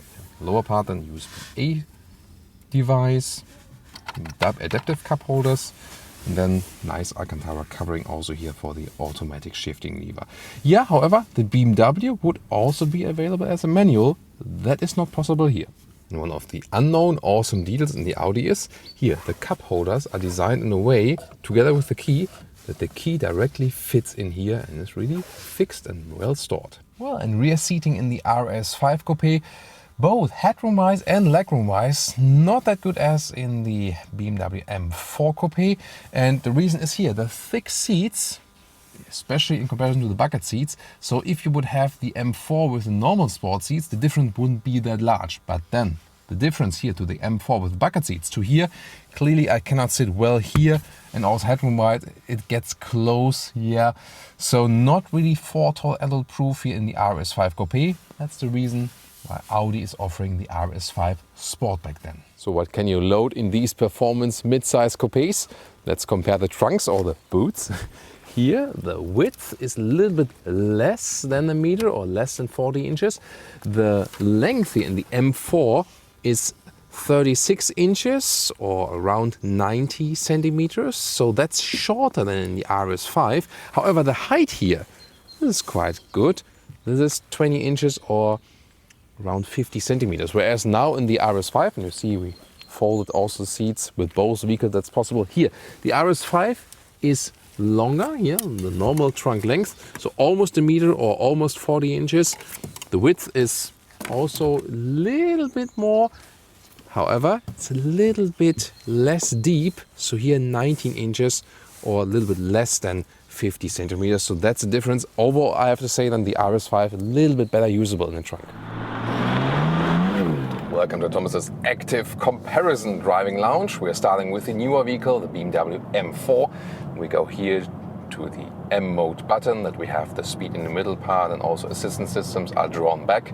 And we also go to the M1 mode. That's totally fine for public roads right here. And of course it's dry today, so that's fine. And we start about 50 kilometers an hour, and let's see.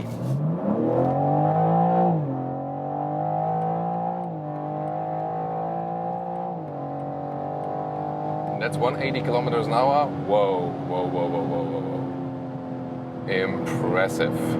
So, of course, we do have the rear-wheel drive version here. As I said today, that does feel different than the all-wheel drive acceleration. If we at some point have the all-wheel drive model of the M4, then it's even a little bit faster and will be the fastest overall then.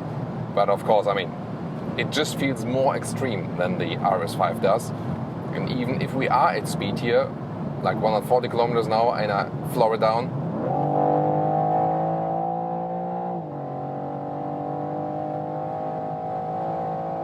that's 200 kilometers an hour, 125 miles an hour, and there's still always something coming. A little bit more nervous on the road than the RS5 is, so more engaging, definitely sportier, but also I would say a little bit less balanced in a way. So, I mean, in every kind of way. And another example is also really very good braking performance. Oh, hello M4 competition. Somehow I triggered the voice control here. So another example is here, when I go to the M2 mode, for example, the car automatically switches in the manual shifting mode, and it stays that way, and only if I deactivate it here, then it goes to the automatic shifting mode. And that also again tells you something about the philosophy of this vehicle. The whole philosophy of this vehicle is really race first, whereas the RS5 is, yeah, I'm racy, but still somewhat the compromise comfort and raciness first, you know. Being here in the tunnel, of course, we can shift down ourselves here with the pedals. Let's hear. Whoa. Yeah, definitely. Sound-wise, engine responsiveness-wise, I mean, we have a little bit more in the Newton meters here as well with the M4 in comparison to the RS5. How the setup is being done, so the things you can change around, and what's the basic setup for this vehicle.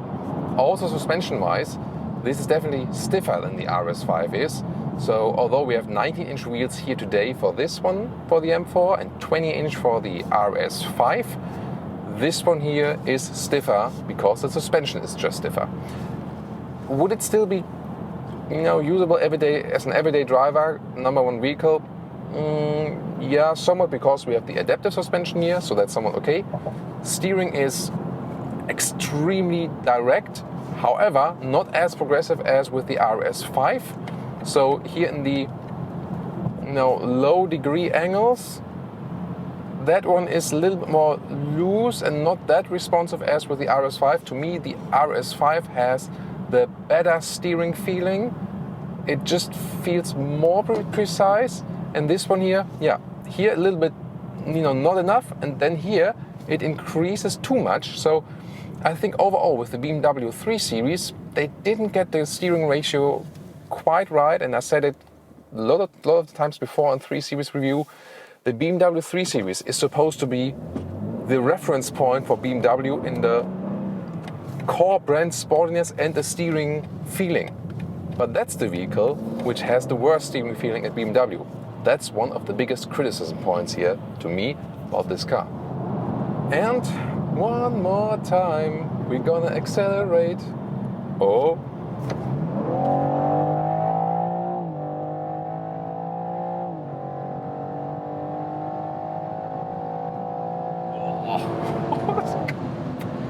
Oh.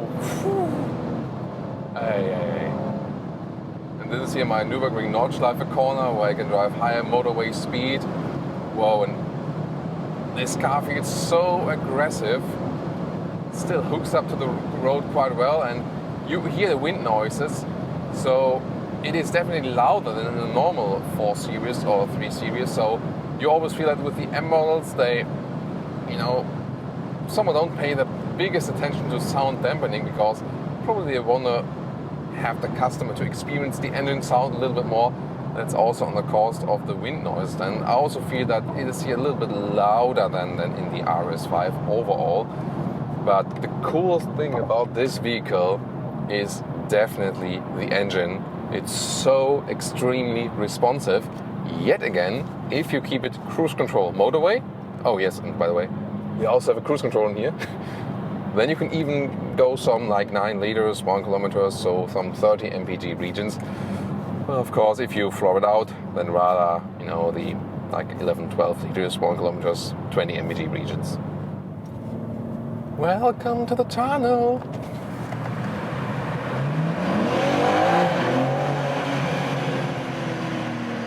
Well,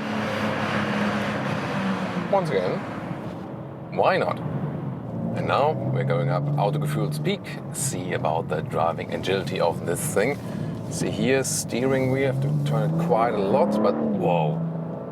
I can't believe how responsive this inline 6-cylinder is. It's just amazing. No turbo lag at all. This is, whoa. It's really so, I mean, it's smooth, but so responsive at the same time. Now the rear-wheel drive only helps me spinning the car a little bit around, getting just a little bit loose at the rear end without losing control. Once again, the steering is too loose, however, in the low degree areas here. Yeah, that could have been definitely made better. But wow, what a fun machine. This is pure awesomeness going up the hill here. Yeah, the road is a little bit wet. That again increases the slippery actions. Shifting back ourselves. What a joy. And of course a big test here, and there the rear wheel drive of the M4 will have an advantage when we go here into this hairpin corner. Just keep it in second gear. Yeah, definitely. This is of course really cool, getting out of the corner very well. And this is of course always where the rear wheel drive has an advantage. So that's definitely better as for this respect. There will of course, as I said, also be the all-wheel drive version. It will still be rear wheel biased, so, and you can also decouple it and go rear wheel drive only again, predominantly for the track. So this will also be possible, but whew, that was fun.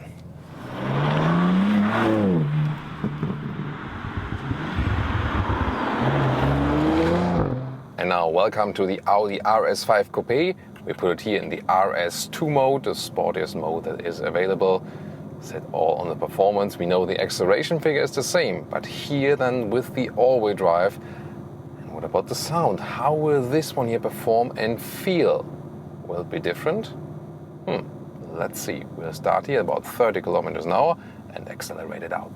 Let's go.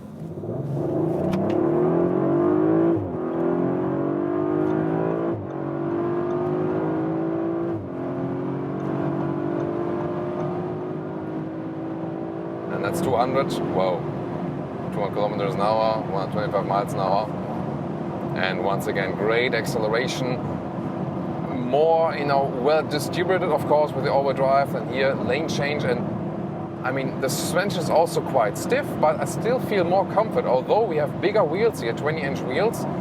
So more comfort definitely with the RS5. And I have to say, the steering super precise, also at high speeds here, and it just gives me a safer feeling. This car definitely gives me a more subtle and more safe feeling. That's really, really, really interesting. Now, let's test the brakes. Here, hard on the brakes, down to 100. Wow, also braking performance, really, really good. Although we only have the ceramic brakes here in the front, but definitely more than enough for the braking performance, no problem at all. And this is really a very interesting finding. So if you compare them here, the RS5 and the M4, the M4 just has this raciness also in the driving, and there's sometimes a little bit feeling of not 100% in control, you know what I mean? But that's maybe what you want to have. But here you have a lot of performance as well, but you feel 100% in control all the time. And to me, it's somehow the better feeling. I like to be like 100% certain. So, slow down the window, being in a tunnel here. Yeah. Oh, that was a nice upshift here. That sounded very nice. I also like that in the RS mode, the head-up display also changes the appearance and gives also now the rev counter in there. That's definitely really, really cool. So sound-wise, yeah, the M4 sounds a little bit more extreme, I think. What's your take on that? Definitely both cars are pushing adrenaline, no doubt about that. And definitely the RS5, somehow this more safer feeling, both from the steering input, suspension-wise. Also, of course, that the rear end cannot brake. Oh. There's a tuned Polo GTI. Very interesting. Probably wants to race us, but of course we always keep with the speed limits. We only accelerate out where it's really allowed. I still need my driver's license for the very next review, definitely. Come on, let's catch up to that GTI. So yeah, during our shooting today, we also met some of the Autogefühl fans and asked us when the episode is coming alive, when it's airing. So it's always nice to see you guys out there yeah, sometimes just coincidence when you meet us when we film somewhere, usually somewhere over the world. Of course, recently only in Germany, but always great to meet some of you out there. Such a joy. Awesome. Awesome. Really, really awesome. And once again, this really controlled feeling is what I love about this vehicle. It is a flawless performance car. It's not the most extreme, not the most extraordinary one, but it is a flawless driving experience, a flawless sporty driving experience. That's how is, you're characterizing the RS5. One more acceleration, let's use the shifting pedals, go down and then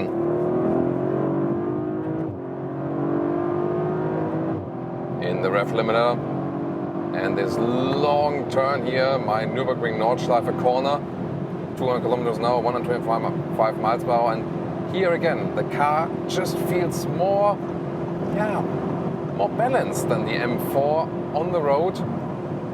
Really interesting. So at the end of the day, I would probably dare more in this vehicle than I would in the M4. And really for you, that can speak for or against one or another, but definitely a very interesting finding that although a lot of the facts and figures are so equal with these two vehicles, in the driving feeling you definitely get these maybe little but definitely defining differences.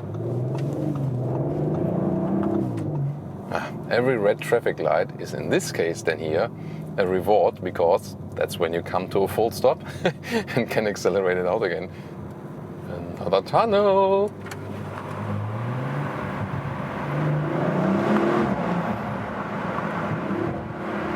Plop, plop, plop.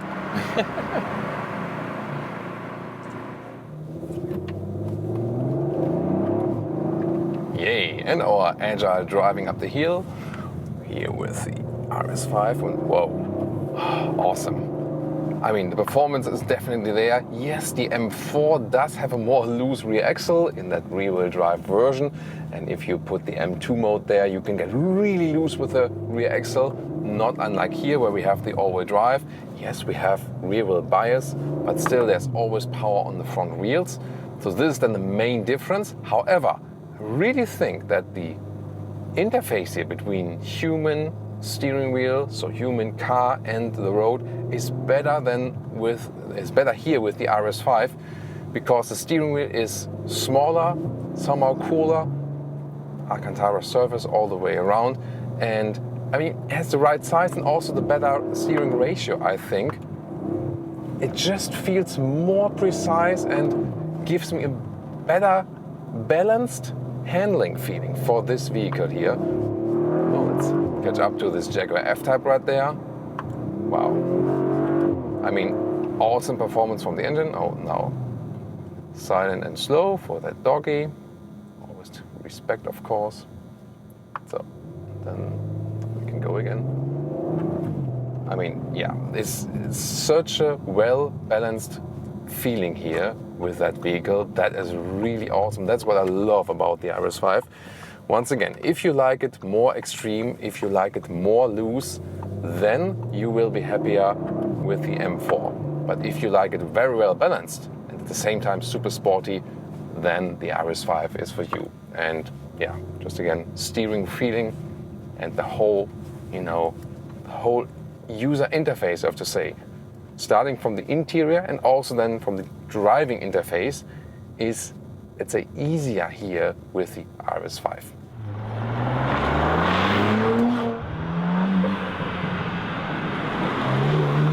And now to our conclusion for today, BMW M4 Coupé versus Audi RS5 Coupé. Which one would you pick? Tell me in the comments. For me, I have to say, I would go for the RS5 Coupé. Why? Well, let's start with the exterior. The M4 is more this screaming out racy car, definitely with this new front grille. It's not that the RS5 wouldn't look aggressive in a way, but the M4 with some elements here and there, both exterior and also on the interior, always says, I'm the more racier vehicle. Also that you can demount the part of the head restraints for the helmet wearing and so on. And when you go into this M shifting mode that stays in the manual gears directly and so on. So small details that say more, yeah, I'm more suitable for the racetrack. You can take the RS5 Coupé on the racetrack anytime, yes, no problem. But still, the RS5 Coupé is more when you enjoy a little bit more comfort while driving sporty in your everyday driving life experience. And the M4 is more when you say, yeah, maybe sometimes I do think about visiting the racetrack. So at the end of the day, it's a question of a little bit racier or a little bit more comfortable. And my choice would be the RS5 because the moments in your everyday driving experience, even if you drive sporty, the moments where you can experience or have more, more comfort experience are just more often than the moments you have like, yeah, I want it racier. So I think you profit more from the experience of the RS5 Coupé. Of course, for acceleration, for example, they come quite close, and in other elements they also come quite close, for example, of the space that is being offered. So at the end of the day, it's personal preference. My preference then for the day, RS5 Coupé, but definitely both are super, super fun cars.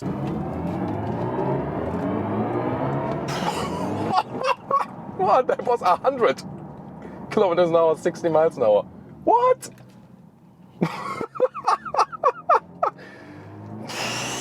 This is a driving review of the BMW i4 as the sporty M50. Here with Thomas and Autogefühl, let's go. Mid-size segment, but the BMW i4 is not an electrified 3 Series, platform-wise yes, but it's more like an electrified BMW 4 Series Gran Coupé. Soon more to that. Here in the front we can already see a huge double kidney right there, but it's closed. Has this M badge right here because this is the sporty M50 version. There are also base versions available. Then in the blue accentuations here around the logo, signalizing the electric lineup, and the color here for today, a true Thomas blue. This is Portimao blue, but in the matte styling.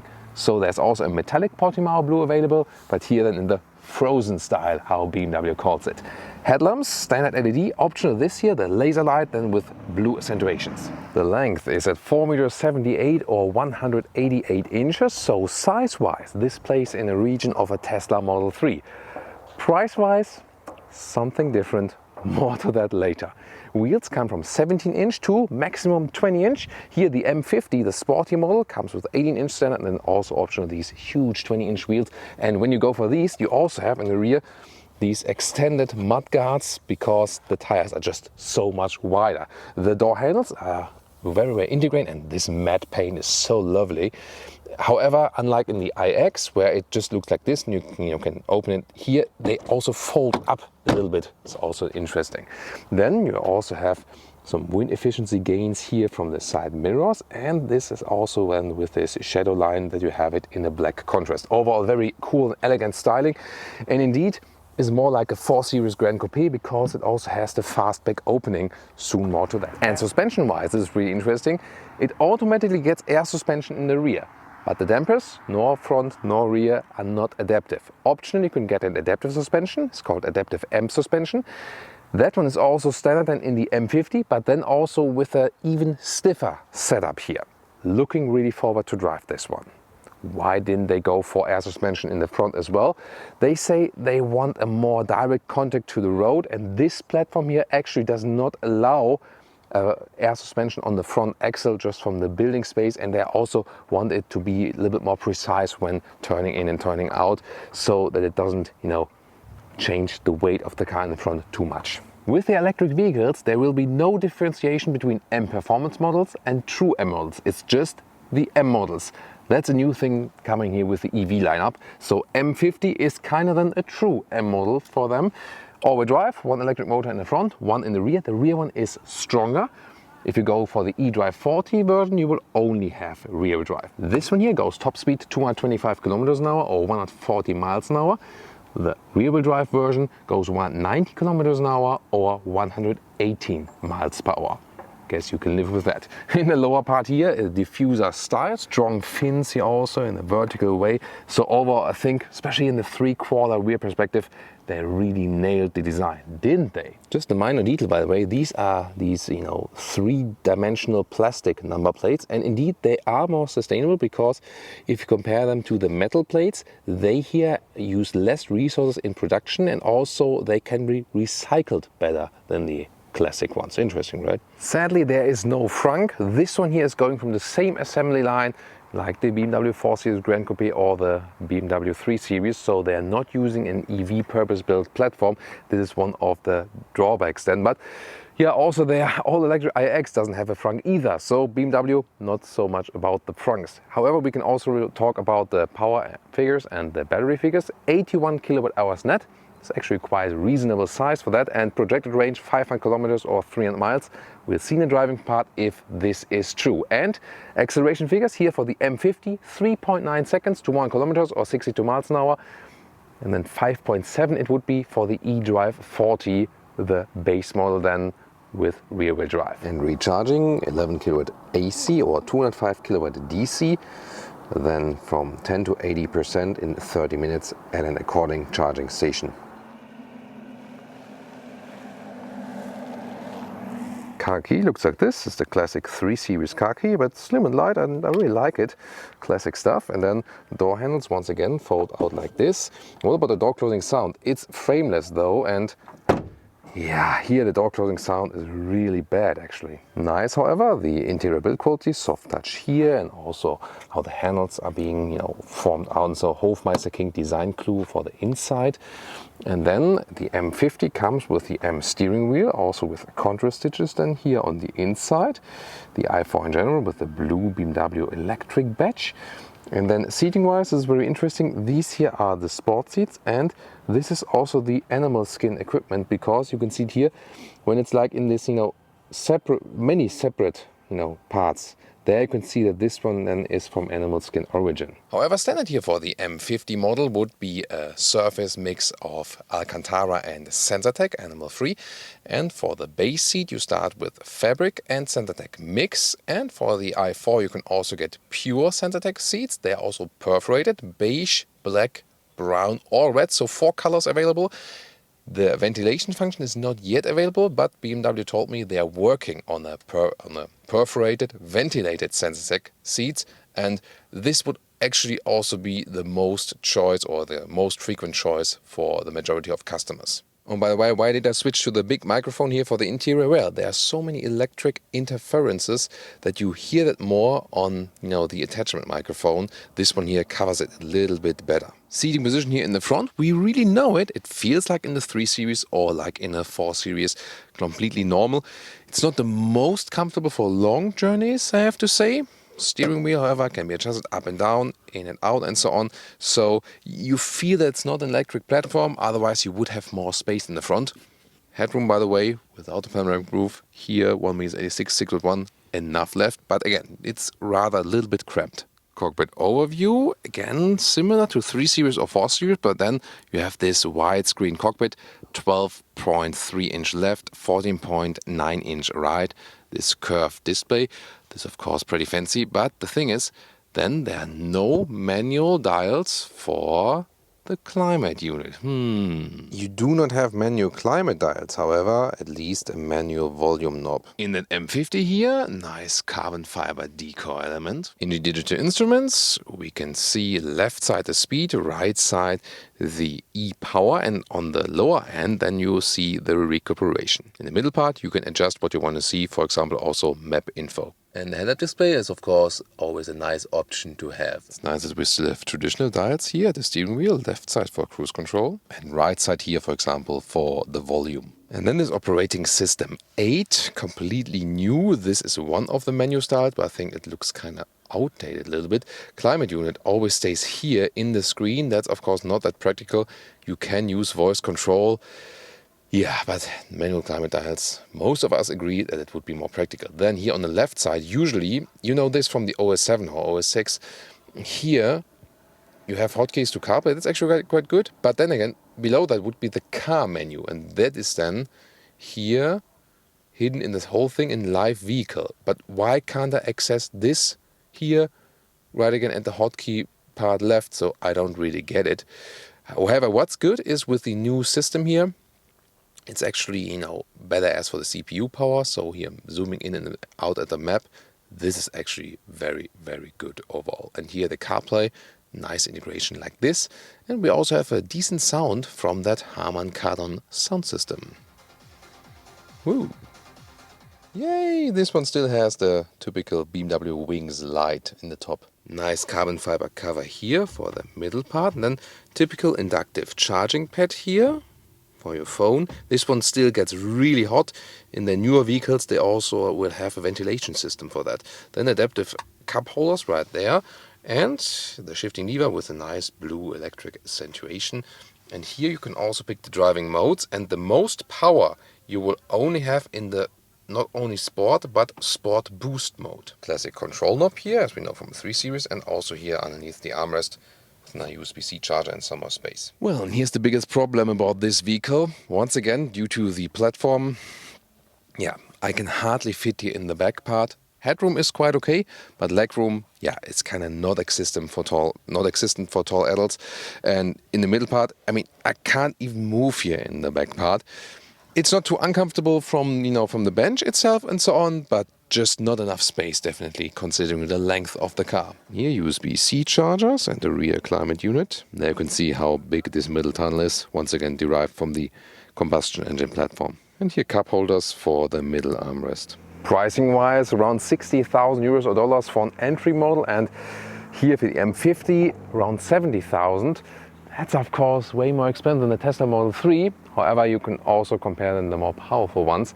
But what's better here with the i4 than with the Model 3, it does have a fast back opening of the hatch, and that, with one with A6 6.1, I can stand underneath it, easy access in and out, maybe even putting a bicycle in and so on. This is of course the more practical approach. And this goes 470 to 1290 liters. And the length here, this is the channel where the length is measured properly still. Yeah, a little bit less than a meter or 40 inches in length. And the width here is a little bit more limited. This is then here 90 centimeters in width, or about 35 inches. And the height to the cover, 48 centimeters or 18 inches. Overall height and a little bit more. You can also just pop out this cover like this. Here you can, by the way, have a 12-volt power supply. For folding the seats, you have to go around them to rear compartment like this. 1/3, 2/3 split. However, you can also have this ski hatch, so then you can also do an individual split like this. And that's then the maximum setup. Thanks to the seats, I would be driving 1.75 meters or 68 inches. Welcome to Thomas's Active Driving Lounge with the BMW i4 M50. Sport Boost mode, maximum acceleration, let's go. What? That was 100 kilometers an hour, 60 miles an hour. What?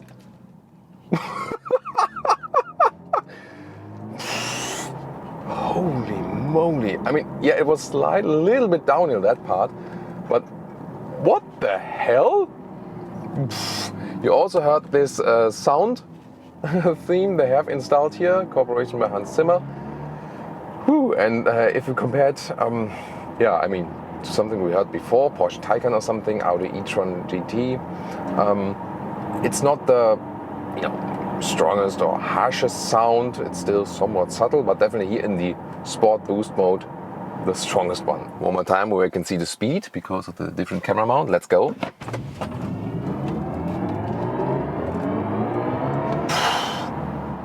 Oh my goodness. Wow. This is really something. But the steering feeling, especially while accelerating, is very unusual BMW. It kinda even feels out of control a little bit. Not too happy with that, actually. Yeah, kinda mixed, no, not mixed feelings, bad feelings about this indeed.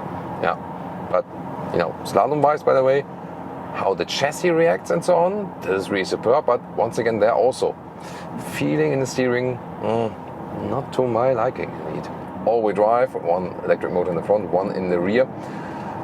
The rear one is more powerful, and the chassis itself and the steering and so on feels kind of like BMW 3 Series or the 4 Series Gran Coupé. What is different here is definitely that we have more weight. So when we're, for example, going downhill, the car pushes a little bit more to the corners, yet at the same time we have a lower center of gravity because the battery pack is so low and centralized in the vehicle And that again helps the agile driving feeling. So considering that this one here is way heavier than the combustion engine models, you don't feel it actually, because it also kind of sucks you to the ground due to that low center of gravity, and that's really cool. As for the steering feeling, you know, it's actually quite okay. So I feel they also improved it if you compare it to the 3 Series and the 4 Series. There was also always this kind of issue that, you know, it didn't give too much feeling in the low degree angle. It is still the case that you have more feeling here, you know, when you're at these, you know, 90 degrees turn or something, and not so much in this, you know, -2 +5 degrees. But I feel they have improved that a little bit. Maybe a little bit more progressiveness like here and a little bit less here. That would be my wish. But people can also maybe argue, yeah, okay, in that way I can, you know, in a more relaxed manner drive just straight on an Autobahn or something. But overall, it's still fun to drive this car around. So it delivers great driving agility. Oh, kids next to the road, and always, of course, really careful. Recuperation as soon as I lift the throttle, or also when I hit the brakes even more. There's this adaptive function, you can see it here in the instruments. So when the car sees there's a car in front of me, then there's harsher recuperation. And that's to me a very good, you know, a very good way not to use a B braking mode, like a one pedal driving feeling, because here in that way you kind of have both worlds. So when there's no one in front of you, the car is rolling. When there's someone in front of you, the car is automatically applying a strong recuperation. I think that's a very interesting approach, definitely, and because sometimes you feel like, yeah, rolling is a little bit more comfortable, and sometimes strong recuperation is better and also safer, for example, when there's someone in front of you. And this adaptive recuperation mode could be actually the solution then for the future. So there's also a better transition for people from ICE cars, that they don't have this one pedal driving feeling at once. So yeah, I think that is really something very interesting approach they found here for the regenerative braking. Oh, what's your take on that? And now that boost uphill. Wow, that sound experience definitely enhances the acceleration experience, definitely. And the thing that's really interesting, so when you have that boost, the steering gets super light, and that is a little bit, yeah, I'm not sure. Is it because the car really literally lifts from the ground or something?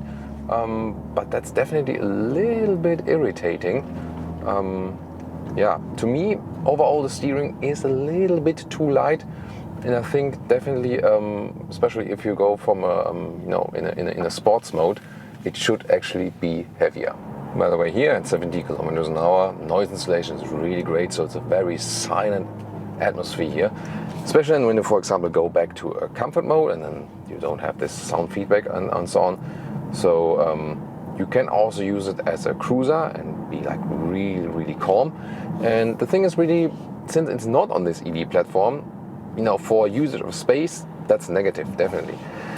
If you, however, seek a good transition from a combustion engine vehicle to electric vehicle, this might be something, because, again, this car does not feel too different from a 3 Series or from a 4 Series, yet at the same time you have the electric boost, and you still have a great handling, really, because of the low center of gravity. So it's a lot of fun to drive this one. Overall, it feels really crisp.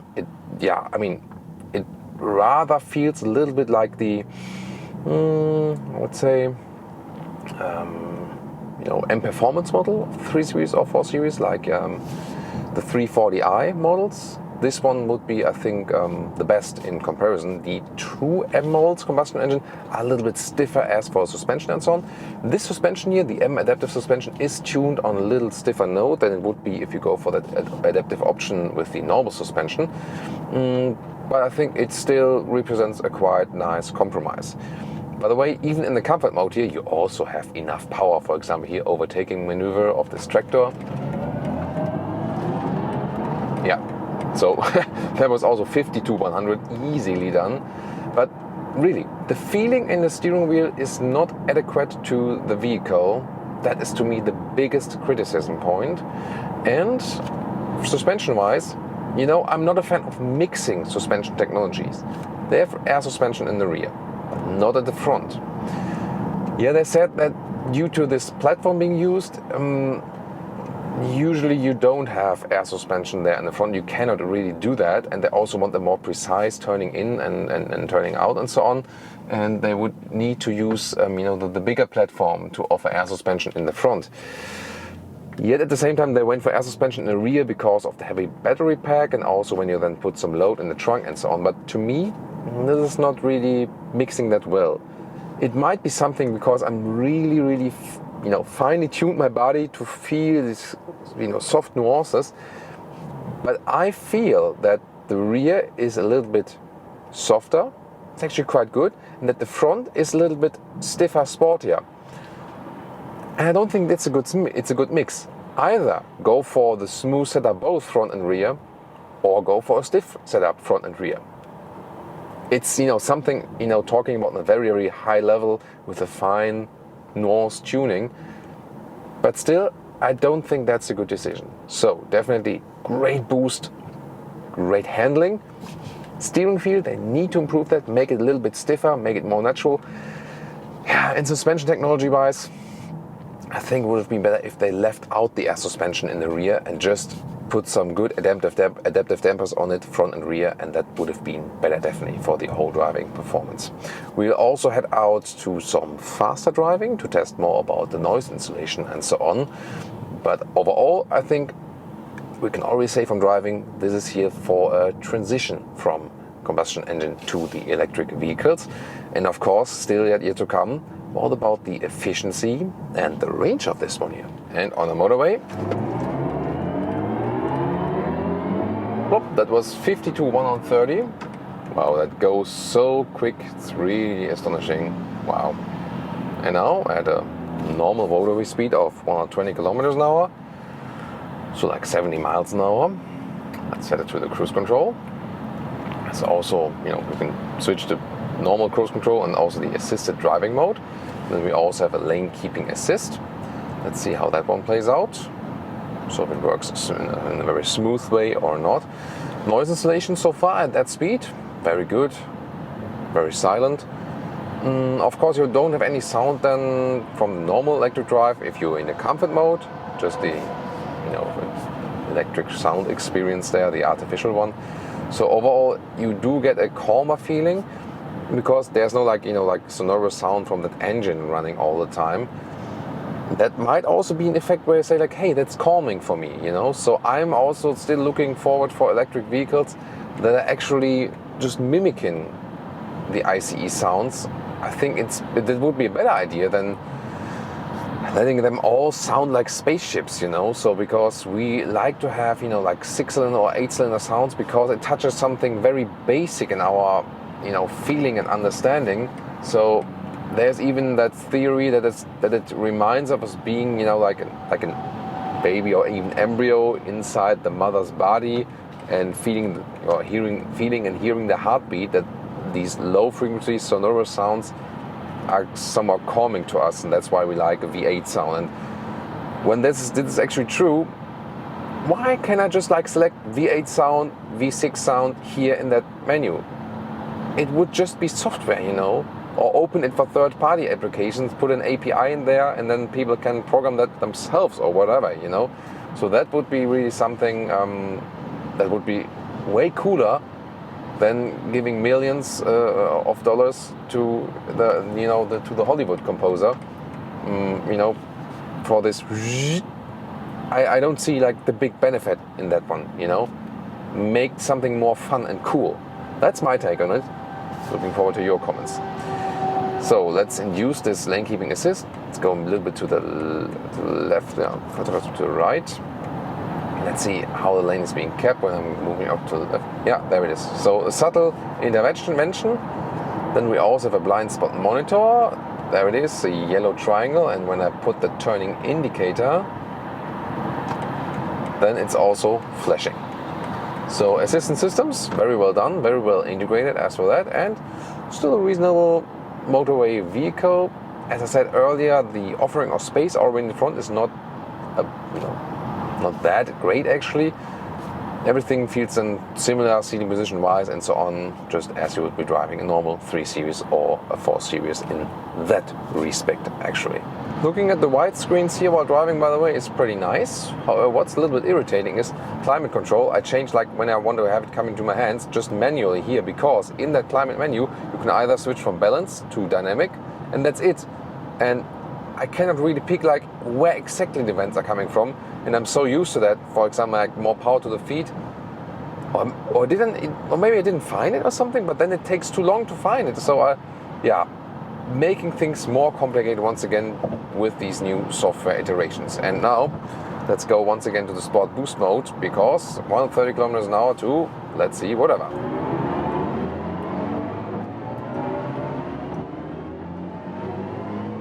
That's a 200 kilometers an hour, 125 miles an hour. For this traffic situation, definitely enough, and still good noise insulation and really stable on the road. So yeah, I mean, the surplus in weight is in this case maybe even a good thing in that case, but once again, the steering feeling, that is the thing that is lacking to be one with the vehicle in that case. Well, and as for the average energy consumption, like 19 kilowatt hours on 100 kilometers, so that's some 30 kilowatt hours on 100 miles, means a range of 430 kilometers or 270 miles. That is not as much as promised, but still, you know, somewhat decent result considering it's not an all EV platform. This is the all-new Audi A4. This is the all-new Audi A5. This is not an editing error, this is the truth, because this vehicle here is the all-new Audi A4 and the Audi A5 in one, and it is called now new generation of the Audi A5. So I would maybe call it the Audi formerly known as A4 tough car. Maybe like this, you know, remember Prince? Yeah, and I'll tell you all about it and like explain the logic behind it and so on and so on. We have it as the sedan or Sportback, and also here as the Avant, the Estate, all the versions, exterior, interior, engines, with Thomas and Autogefühl in 4K, full screen, full length. Let's go. First, staying here with our Ascari blue sedan, the S5. Yes, it's an S5. And you can see here the S models, they have this honeycomb structure here in the lower part. Also these inlays here in the front grille. Usually an S5 would have bright inserts right here and also in the lower part. This one here optionally equipped with a black package. LED, new lamps, there's a nice integration here, horizontal style, and they are in 3 different trims, LED, LED Plus and the Matrix LED. The latter one you see here, they also have special indicator animation and so on. You can see in a very sporty style, the hood has, you know, it's kind of like inserted into the whole front area, what we usually see from sporty cars, and the same applies also for the side mirrors. They are placed at the side doors and not here in this triangle. This also should remind you of sports cars. Next to the wheels, 17 to 20 inch. These here are 20-inch wheels, the biggest ones available, RS wheels, and also the red contrasting brake caliper here for the S model, next to the black contrast here in the lower part. Usually the side mirrors would also be in the bright styling, which I personally prefer for an S model. But here, once again, with the black pack, you can also get this more sinister look here. 4.83 meters or 190 inches is the length. This is 7 centimeters or 3 inches longer than the predecessor A4, because for Audi, this is the successor of the A4. But at the same time, it's also the successor of the A5. You see, it's getting a little bit complicated, but they want to rearrange their portfolio there a little bit. And also the other logic behind this is that uneven numbers are the combustion engines now, and the even numbers are the electric models. That's why an A4 and an A6 is an EV at Audi now, and an A5 and an A7 would be the combustion engine, rather. And the funny thing is that when you look here, like at the height here, it's a little bit more A4 sedan. But then if you look here to this stretched roof line and so on, and like this shoulder or hip area is a little bit more A5. And I think Yeah, it's maybe like A4 and A5 have children, and after that they themselves jumped off the cliff, you know, like the parents, not the children. And you can also see that here, this is then typical A5 Sportback style. It has this fastback or liftback, so it opens really wide, access to the trunk. Soon we'll also give you all the in-depth features of the trunk, also compare it to the Avant, to the Estate. And yeah, in this case here also then the S5 model together with the Audi Sport badge right here and new light technology. On top of that, you can also get the OLED, and it's really interesting if you also look from the side. These are very, very small layers that stand out, and they are really very crisp, and different features are available. It has this approaching light. Sometimes it works here when you're a human, sometimes not. It's more like when the vehicle is approaching that you then have like an effect, say like, hey, stay away from me.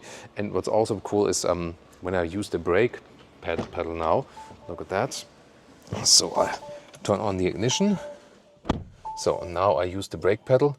And then you can also see here how the brake light basically appears behind the OLED. That looks really amazing, doesn't it? And also the turning indicators here in a cascading style when you have the matrix LED. So they play a lot with light. And you can also switch through different light signatures and so on, so to individualize your vehicle. The S model here gets this additional spoiler on the top. It's also black, but this is one part that is always black and not part of the edition. Ah, there we go. So Leah has, yeah, yeah, Leah is a vehicle here today. No, she's very slim, perfect body, of course. And then here you can see, maybe you should come close again. Maybe. There we go. This is then the approaching light, and I think it's a useful feature because I told it also, you know, like in a couple of other videos before where we've seen that there are these guys that come so close, maybe even at the traffic light. It's like, oh, do you want to drive into my vehicle or what? And then it's like, yeah, get off, man, you know. So I think it's a very cool feature to play around with for sure. And then S5 exhaust tips, and when you have the black package, it's also a little bit darker here around and real exhaust here, pretty cool. The standard would then be a little bit brighter here. So from the styling here, that's why I also picked this vehicle here as our first main exterior vehicle for the day. This would be mine, not with the black package, so this without the black package, in nice blue, and also here as the Sportback, because I feel it combines this, hey, I have the beautiful exterior, at the same time a great access to the rear. And when I've seen this now, to me it's more an A5 successor, to Audi it's more an A4 successor, but yeah, the truth is it's both. Of a line here, the 3-liter V6, the known one for the S5, 367 horsepower, all-wheel drive with a rear-wheel bias. And this now gets an MHEV system, and this is really supposed to save significant fuel. So that's at least what they promise. Of course, when we drive this vehicle, we will find out for you. This is here it's an S5 Avant. Seriously? I mean, this is even bigger problem for my brain. You read, oh, this is approaching that once again. You read S5 in close, then the camera goes back, and it's an Estate. And your brain like, it's not possible. Yeah, it is possible. Obviously, you see it now, but I definitely have to get used to that. Do you as well? Tell me in the comments. Here, once again, the biggest 20-inch wheels. And here, my favorite styling also for the S5, no matter if sedan or Estate. Here, the chrome frame around and also the bright accentuation lower part. Here, then the silver mirrors as well. I would keep it like it is right here. And also in the front, this would be my S styling, definitely. Also with the bright inserts right here. Bright styling left and right. And I think it's really important not to go for the black package, to have the white Audi rings. They are two-dimensional now. And if they're two-dimensional, just, it's the best, you know, look at that. You see, okay, it's an Audi. But then you look at that one here, maybe you see it from the shape, but when we look from here, you can't really see the rings, right, you know? Yeah. You can never see it from a distance. And also when you drive in front of it, look in the mirror, it's like, yeah, maybe it could be an Audi, but I don't see the logo, you know. But here, when the rings are wide, you do see the logo. So this is, by the way, here Daytona gray. Then this is also an S-Line interior. So you have the badge right here at the steering wheel, flat bottom. perforated sides. Then also the fabric insert here. In this very case, you have this one large black panel when the infotainment system and the instruments are off. Soon they are going to be alive. And these are lovely seats here. These are the sport seats actually, but in fabric, gray fabric on the inside, a little bit darker on the outside. And they will also deliver you the best comfort because they have the softest and most plush bolstering. You can also electronically adjust them right here. This then also in the front, the electric lumbar support, front and back and so on. And yeah, this is a very comfortable feeling because the other thing that Audi wants to do is making this segment here basically like one segment more above. That's why also here the electric control of the steering wheel. Yeah, I mean, it has grown in length. It's meanwhile pretty long, what used to be maybe an A6 in the past or something like that. So yeah, it feels very elaborated, and it also gets, you know, like this new screen format we have already, for example, seen with the Audi Q6 e-tron recently. So yeah, it definitely makes in this respect a little bit more upmarket impression on the first hand. And headroom here in the front with the fixed roof, yeah, plenty left. And the cockpit overview here. This is completely new 12-inch instruments, 14.5 infotainment, and an 11-inch passenger screen. That's an option. You can also watch YouTube, for example, and you cannot see that as a driver while driving then. At the moment I can see it stationary, but not while driving. Also pretty cool how the ambient lighting is integrated, first of all, here in the front of the windshield, all the way around.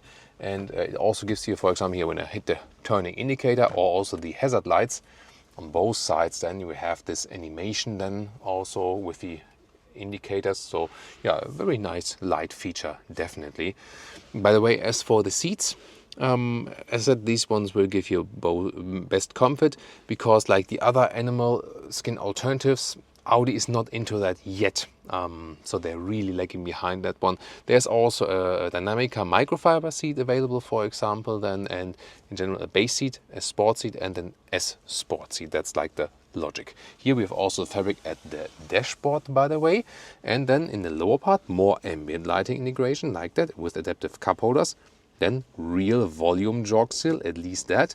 2 USB-C chargers and also inductive charging pad with cooling holes. This is here for the shifting, the reverse, so pretty easy, nice solution. Then the drive select for the driving modes, you can also click it here and then it appears up there in the infotainment screen. So there's one solution not to do everything in the screen, at least with that and the volume.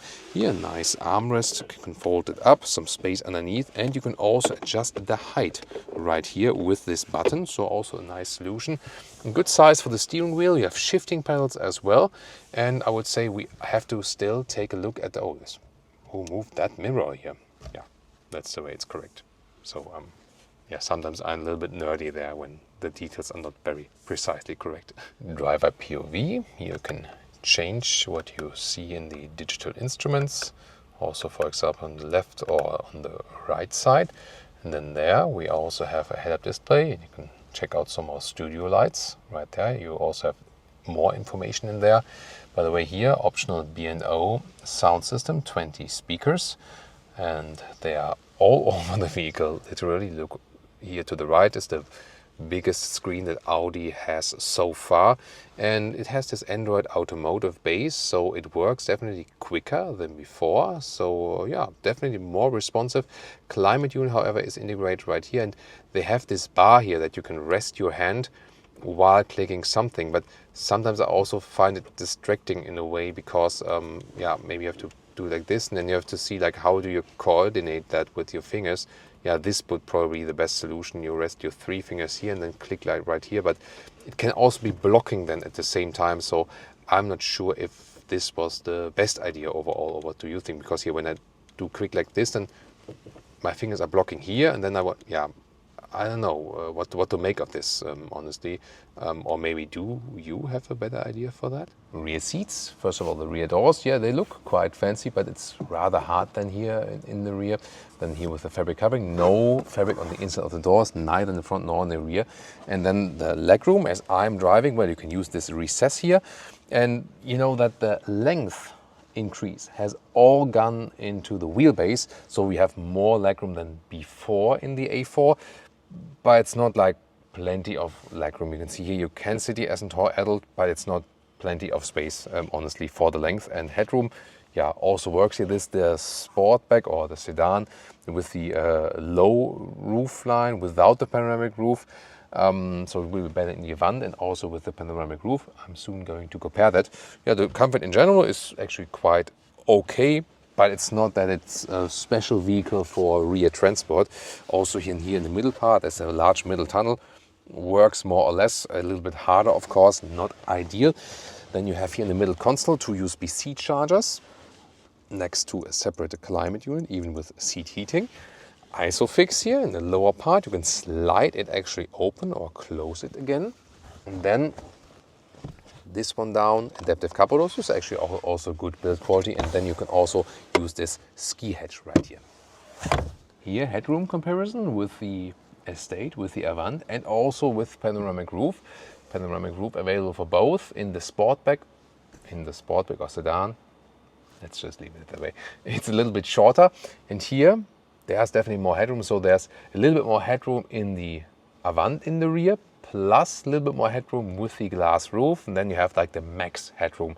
That would be like the logic. And if you come closer, this is also here the panoramic roof with the electrochrome function, and if you look at that, you can have the zebra look, although I don't see any logical reason why you would possibly use one or other, because either you want to have the sun blocked out or not, right? So this way it's clean, and then you can also have it slide through with this effect right here, or go back again. However, as a car user, I would wish just basically 2 functionalities: open and close. Why would you need something else, right? I mean, maybe you could argue like maybe like this, for example. No, I mean like this. If you would say, for example, shade for the dog or for the kids, and no shade for the front, maybe that would be the only use case. Pricing 45,000 euros is a German entry price I already have for you. The Avant is 1,650 euros more expensive than the Sportback or sedan. I will just keep calling it A5 Sportback, period, even though Audi calls it A5 sedan. Sorry, Audi about it. Yeah, and this one will also be offered on the Northern American market. The Avant not. The Estate then will be more important for the German market. And I would like to know from you, what do you think about this whole renaming thing, merging 2 segments? Mercedes did that with the Mercedes CLE, merging the Coupé segments of E and C class. Here now they did this with the whole midsize segment, claim to be upper midsize segment now, to be like a segment higher above, and partly I think it also works. I think it looks stunning. The exterior design Audi I think works very, very well. The others have received a lot of criticism. I think this one will be received way better, both as the Sportback and also as the Estate. So which one would I actually go for? Especially in our head-to-head comparison, we surprisingly found out that the Mercedes C43 is one of the most fun vehicles here in this very segment, and that's why it also gets the driving fun price. It is not really worth to upgrade to a C63 because this performance hybrid system doesn't make too much sense to me. Yes, in the C43 you only get a 4-cylinder. Most customers in this segment still want a 6-cylinder, and I can really understand why. However, the driving fun still excellent with the Mercedes C43. The new Mercedes CLE, I feel, yeah, it's a little bit longer than the competitors. It's a 2-door but heavy vehicle, and to me it doesn't make too much sense because price-wise it's really cost intensive. At the same time, the counterparts of Audi and BMW are lighter and also feel lighter in driving. For everyday driving, the top models like C63 or the BMW M4, the M3 and so on, they do cost you some comfort. So especially with Mercedes-AMG and with BMW M, I rather recommend the BMW M performance models or than the 43 models at Mercedes to have a better compromise of comfort and sportiness. It is a very interesting thing that the Audi RS models are more comfortable in everyday driving life. It's a different positioning. So an RS5, for example, you can also still drive every day with enough comfort. The all-new Audi S5 to me has lost this very good user interface, especially with the turning knobs at the climate controls and so on. So as for me, I think the sweet spot here to me would be the Audi S5 Sportback. Not necessarily the RS5 with the S5 Sportback. You also get the 3-liter 6-cylinder, at least in the US. The all-new generation will also bring it back to Europe. That's very interesting. For a while, Audi set sails to the diesel 6-cylinder in Europe for the S5 Sportback, and I would rather stick with the previous generation, not the all-new one, due to the user interface. If you now take reliability into account from all these three brands, Audi, BMW, Mercedes, meanwhile BMW leads it as for the recent rankings, and so for buying and keeping, I think a BMW 4 Series Gran Coupé would be a good choice. You have 4 doors, you have a practical trunk there with a fastback opening in the rear. At the same time you have the Coupé design, and for example as the M440i, you also have the 3-liter 6-cylinder. So again, as a conclusion, the Mercedes C43 for best driving fun. The overall best car considering user interface, driving, sportiness and comfort combination would be an Audi S5 Sportback to me, but only, for example, for the Northern American market where you can still get it as a 6-cylinder. Then talking about the previous generation, not the all-new one that has this less usable user interface, honestly, and really buying and keeping for a long time, and also thinking about reliability and also best animal-free seating choices, definitely the BMW 4 Series Gran Coupé. So which one would be your choice and why? Tell me in the comments, and also tune into more comparison episodes.